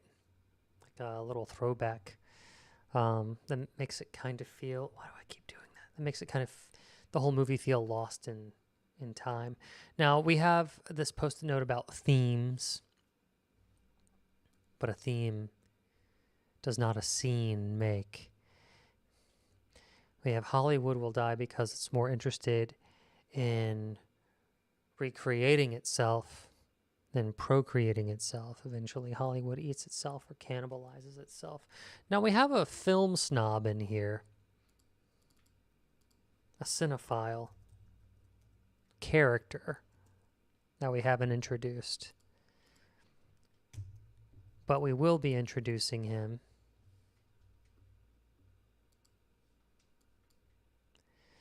And this seems like a really great line of dialogue that tells somebody who he is as a person. I hear somebody say that and I go, oh, this guy loves Rotten Tomatoes and has a Substack and has a ton of Letterboxd reviews, right? I can already see this person. Still don't know what to do with this fungus bacteria spreading on vegetables. Let's see what we got here. Wheelie Gal saying, trickle the backstory in on one, kind of like a push-pull concept.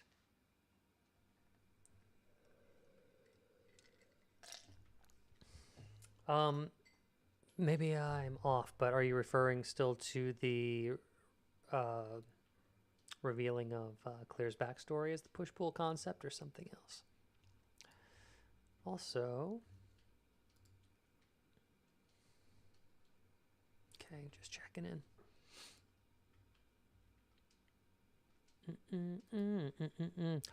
Opening scene has an owl devouring unsuspecting prey. Reptilians or aliens, chameleons are reptiles who disguise themselves, let's see.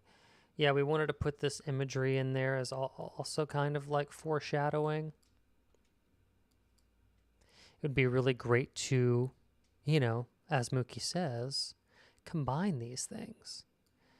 Do we drive through the desert to the screen memories introducing the truck and we pass a sign with an owl on it or a chameleon that eats a fly out of nowhere and then reveals itself to have been like blending in with the desert rocks, right? A dumb foreshadowing before a dumb show, we really have a lot of cool opening imagery that we've established. Willie Gal says, I have 51 pages of my next novel done so far. Morning Crown will be my next novel published for sure. That's fantastic, Willie Gal. Yeah, just keep putting out those pages. Keep cranking them out. If you ever want us to read something, like I don't know if you edit yourself or if you like what your process for writing is. But in the past, we have read people's like opening to novels or fan fiction and like dissected it. I don't know if you just raw dog the process all the way through and then just stick it on Amazon or what, but we're always happy to take a look at work. Shape-shifting aliens objectify the actors as food, whereas humans construe it as objectifying their bodies. Sexuality.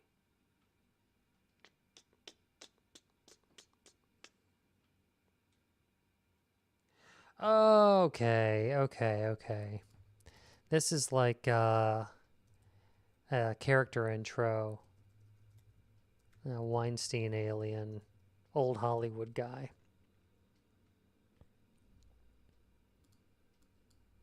So this is going to seem like he's objectifying humans, but really he's objectifying his food. And maybe we'll see this guy like interact with Scott Stelzer. right? This gone. Don't care about it. This is true, but it's not really a plot point. Let's pull back, and now we have, we're having a little fun here. We're having some moments where we're kind of seeing things taking shape. We can already tell that our Act 3 is underdeveloped. I mean, these are nowhere near enough sticky notes to make an entire movie, right? But we're going to have to start threading these needles. A movie is like 40 or more scenes. If we even counted these as scenes, we have 1, 2, 3, 4, 5, 6, 7, 8, 9, 10, 11, 12, 13, 14, 19, 20, 21, 22, 23, 24, 25, 26, 27, 28, 29, 30, 31, 32, 33, 34, 35, 36, 37, 38, 39, 40. Oh, shit. We have about 40. Okay. Well, a lot of these are repeated beats that we would fold into each other. I'd say that we're still short quite a bit of scenes. Mookie, you know what I'm talking about. Let's go into this cast of characters because we haven't really also made sure that our characters have been properly introduced. So oh geez. Let me take this. Oh no, oh no. I want to move it as a whole. Closer to. Goodbye. Goodbye, Ham It Up. Out there all on its lonesome. Ham It Up 2026.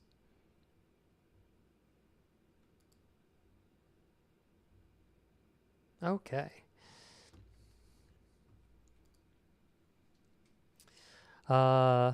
Okay, so we have our cast of characters. I mean, we have to look at this too. Characters and relationships make the movie. Sure, we have all of these fun little plot points and we brainstorm some sequences, but we need to make sure that we are meeting everybody, giving the audience a chance to be endeared to them before we rip them away with vulgar death or a splatterpunk death, as I've just learned the term today. Check YouTube. Sorry, I've kind of forgot about YouTube. Is anybody over there? It's usually always Twitch. Twitch is the home base. Absolutely nobody. Fantastic. Just the way I like it. Hey. Oh, let's see.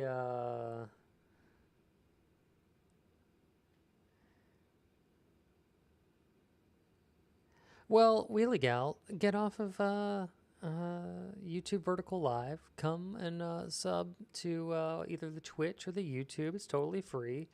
And share some links or something. You know what I mean? Or you can join the Discord. I always have a link to the Discord. I'll put one in the chat right here. It won't be on the YouTube Vertical. Sorry, it's too hard to type there. But let me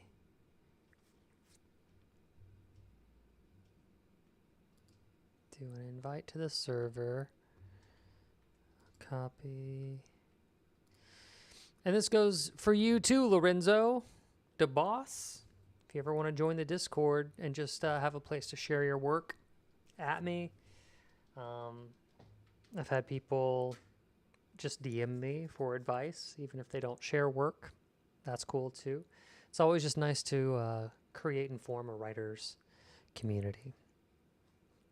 The crowd fell silent as Princess Aurora raised her hand. Rain hammered against the stone. Execution platform. Water rushing in thin streams beneath her black boots. Cool. A very powerful image. Oh, my work would... Oh, because it's a graphic novel. Gotcha. Okay. Then, we could always talk about story, but avoid imagery. Story is still important, even if you illustrate it. Story.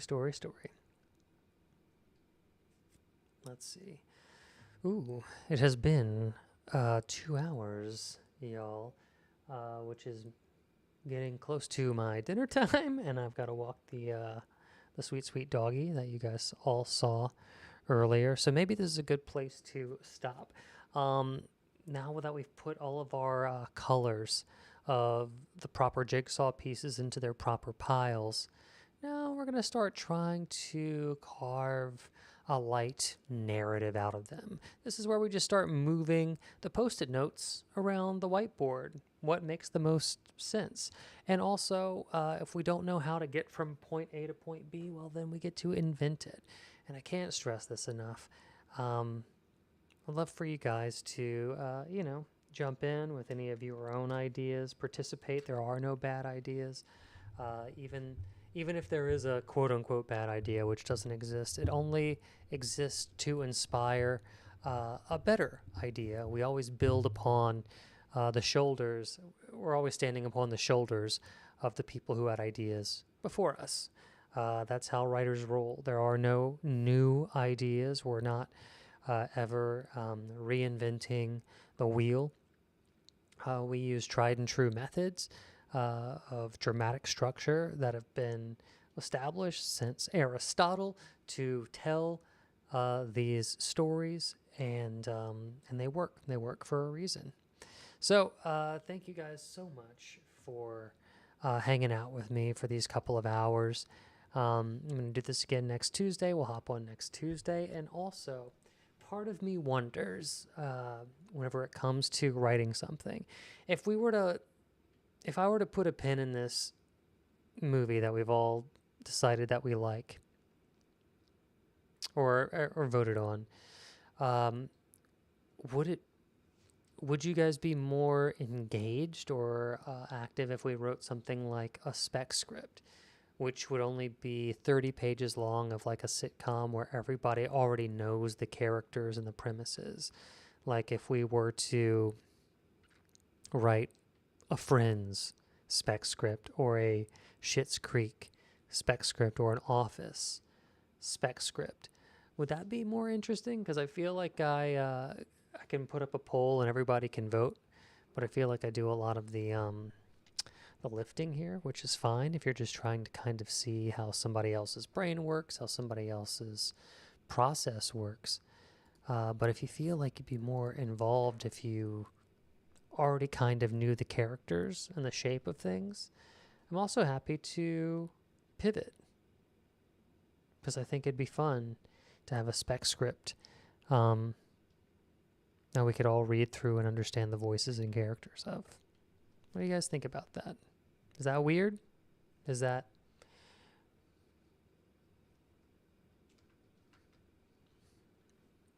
Mookie, what about writing episode 2 or 2 instead of the pilot? Oh, I'm not saying develop something new. I'm saying, part of being in a writer's room too is that you get hired onto a show that already exists. And it could be anything. It could be a capsule episode. We could write a capsule episode of Breaking Bad. Like, I kind of always wish this would have happened in season 2. Or what if we did a Valentine's Day episode of The Office, because I had a great idea for how they should have handled it. Yeah. I'm just wondering what would engage you guys a little bit more, I feel like maybe I'm putting a lot of pressure on the people out there to really invent, and that I'm doing like a lot of the the invention, and I just wonder if it might create a little bit more engagement, because because what I really want to do is I want to get on here and I want to play with you guys. I want to pick your brains. I want to hear your imagination. I want you to pitch me ideas. I want you to try and make the room laugh or cry or cringe, That's just a thought I had. But, only you guys know. Mookie says, yes, I think it'd be fun to pick an existing show and write a spec script. give us notice of the show so those who are not familiar can watch a few episodes. Excellent. Okay, well, let me see here. Is now, I mean, we still have a few people on. Is now a good time to maybe do some votes? Part of me thinks like, well, what are the most popular sitcoms? That way they're 30 minutes of all time. And that way, if they're the most popular, maybe everybody already has an idea. So I Love Lucy, Seinfeld, Friends, The Office, Cheers, How I Met Your Mother, The Big Bang Theory.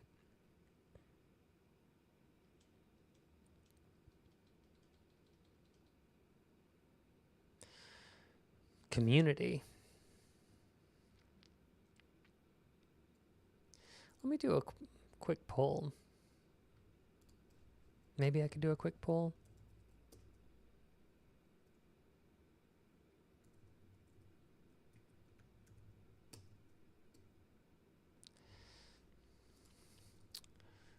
What sitcom?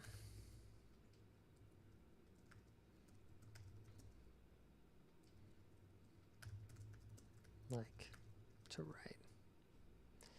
Let's do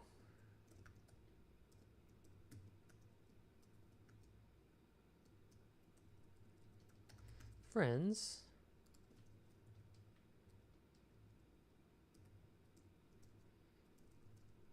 Schitt's Creek. We'll just see. We don't have to commit.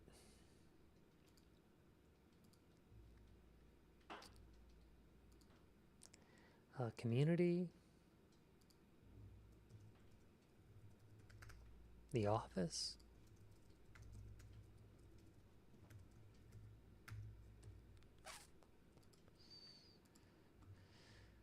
And what else?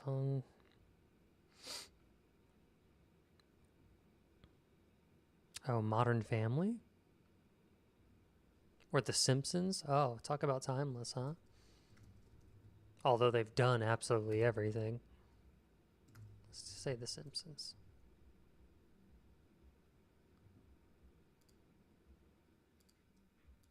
I'll start that poll. A sitcom, a procedural, a drama. I'm just trying to keep it short so we can actually get to the end of something. Like, it'll take us forever to really kind of write this feature. But if I can get more engagement out of the writer's room and everybody's excited and everybody kind of already knows the characters and it only lasts 30 minutes, we could probably get to the end of something. Peace out, YouTube Vertical Live. Putting my phone back on the charger.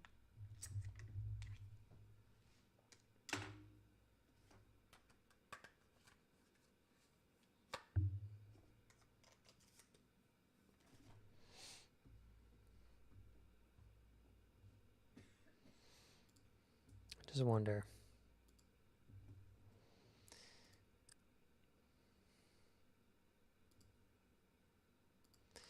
All right. We'll see. And maybe Mook. The Office.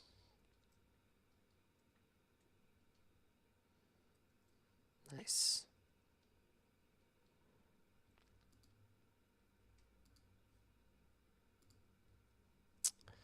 And maybe we'll do a poll to next Tuesday as well, just to give everybody a fair shake. I don't know who's still. I know people have a tendency to drop off because it gets late. I know it's getting late for me.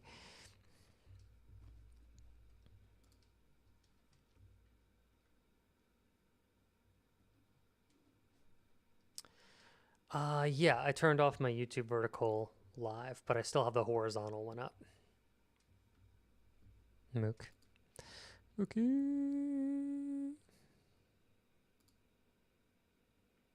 Jambit. Let me see here. Ooh. 2 for The Office, 1 for The Simpsons. And that's about everybody that's left in the chat now that we're at the end. It's nice to kind of like maybe narrow it down though. Seems like Friends is, it might be kind of sad to write the Chandler stuff, to be honest. The Simpsons is timeless.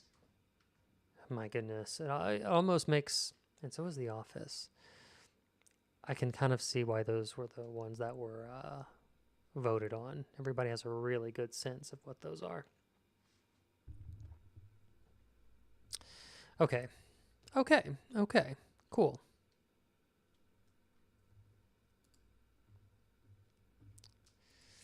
Maybe we'll keep narrowing it down after that. But until then, guys, I'm really proud of what we've done today. It is time for me to walk the doggy and feed my belly. So thank you for tuning in today. If you're on Twitch, stick around. We are going to find someone to raid. And, Author Christie is working today. Let me see.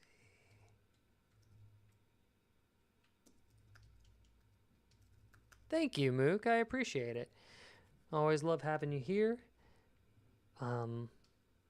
Yeah, maybe The Office and The Simpsons will give everybody a little bit more of a chance to feel not so lost, and maybe more people can come in the middle of it and still participate. I just want to make sure everybody's having a good time. Okay. But for those of you who are still here, thank you so much for your time. I appreciate you. Thank you to Mookie, to Jambit, to Mealpha for my little dancing dinosaur, for Lorenzo for coming in and hanging out with us and teaching me what splatterpunk is, even though I'll probably never look at it because it's not my thing. And for Wheelie Gal for hanging out, and for everybody on YouTube Live for stopping by.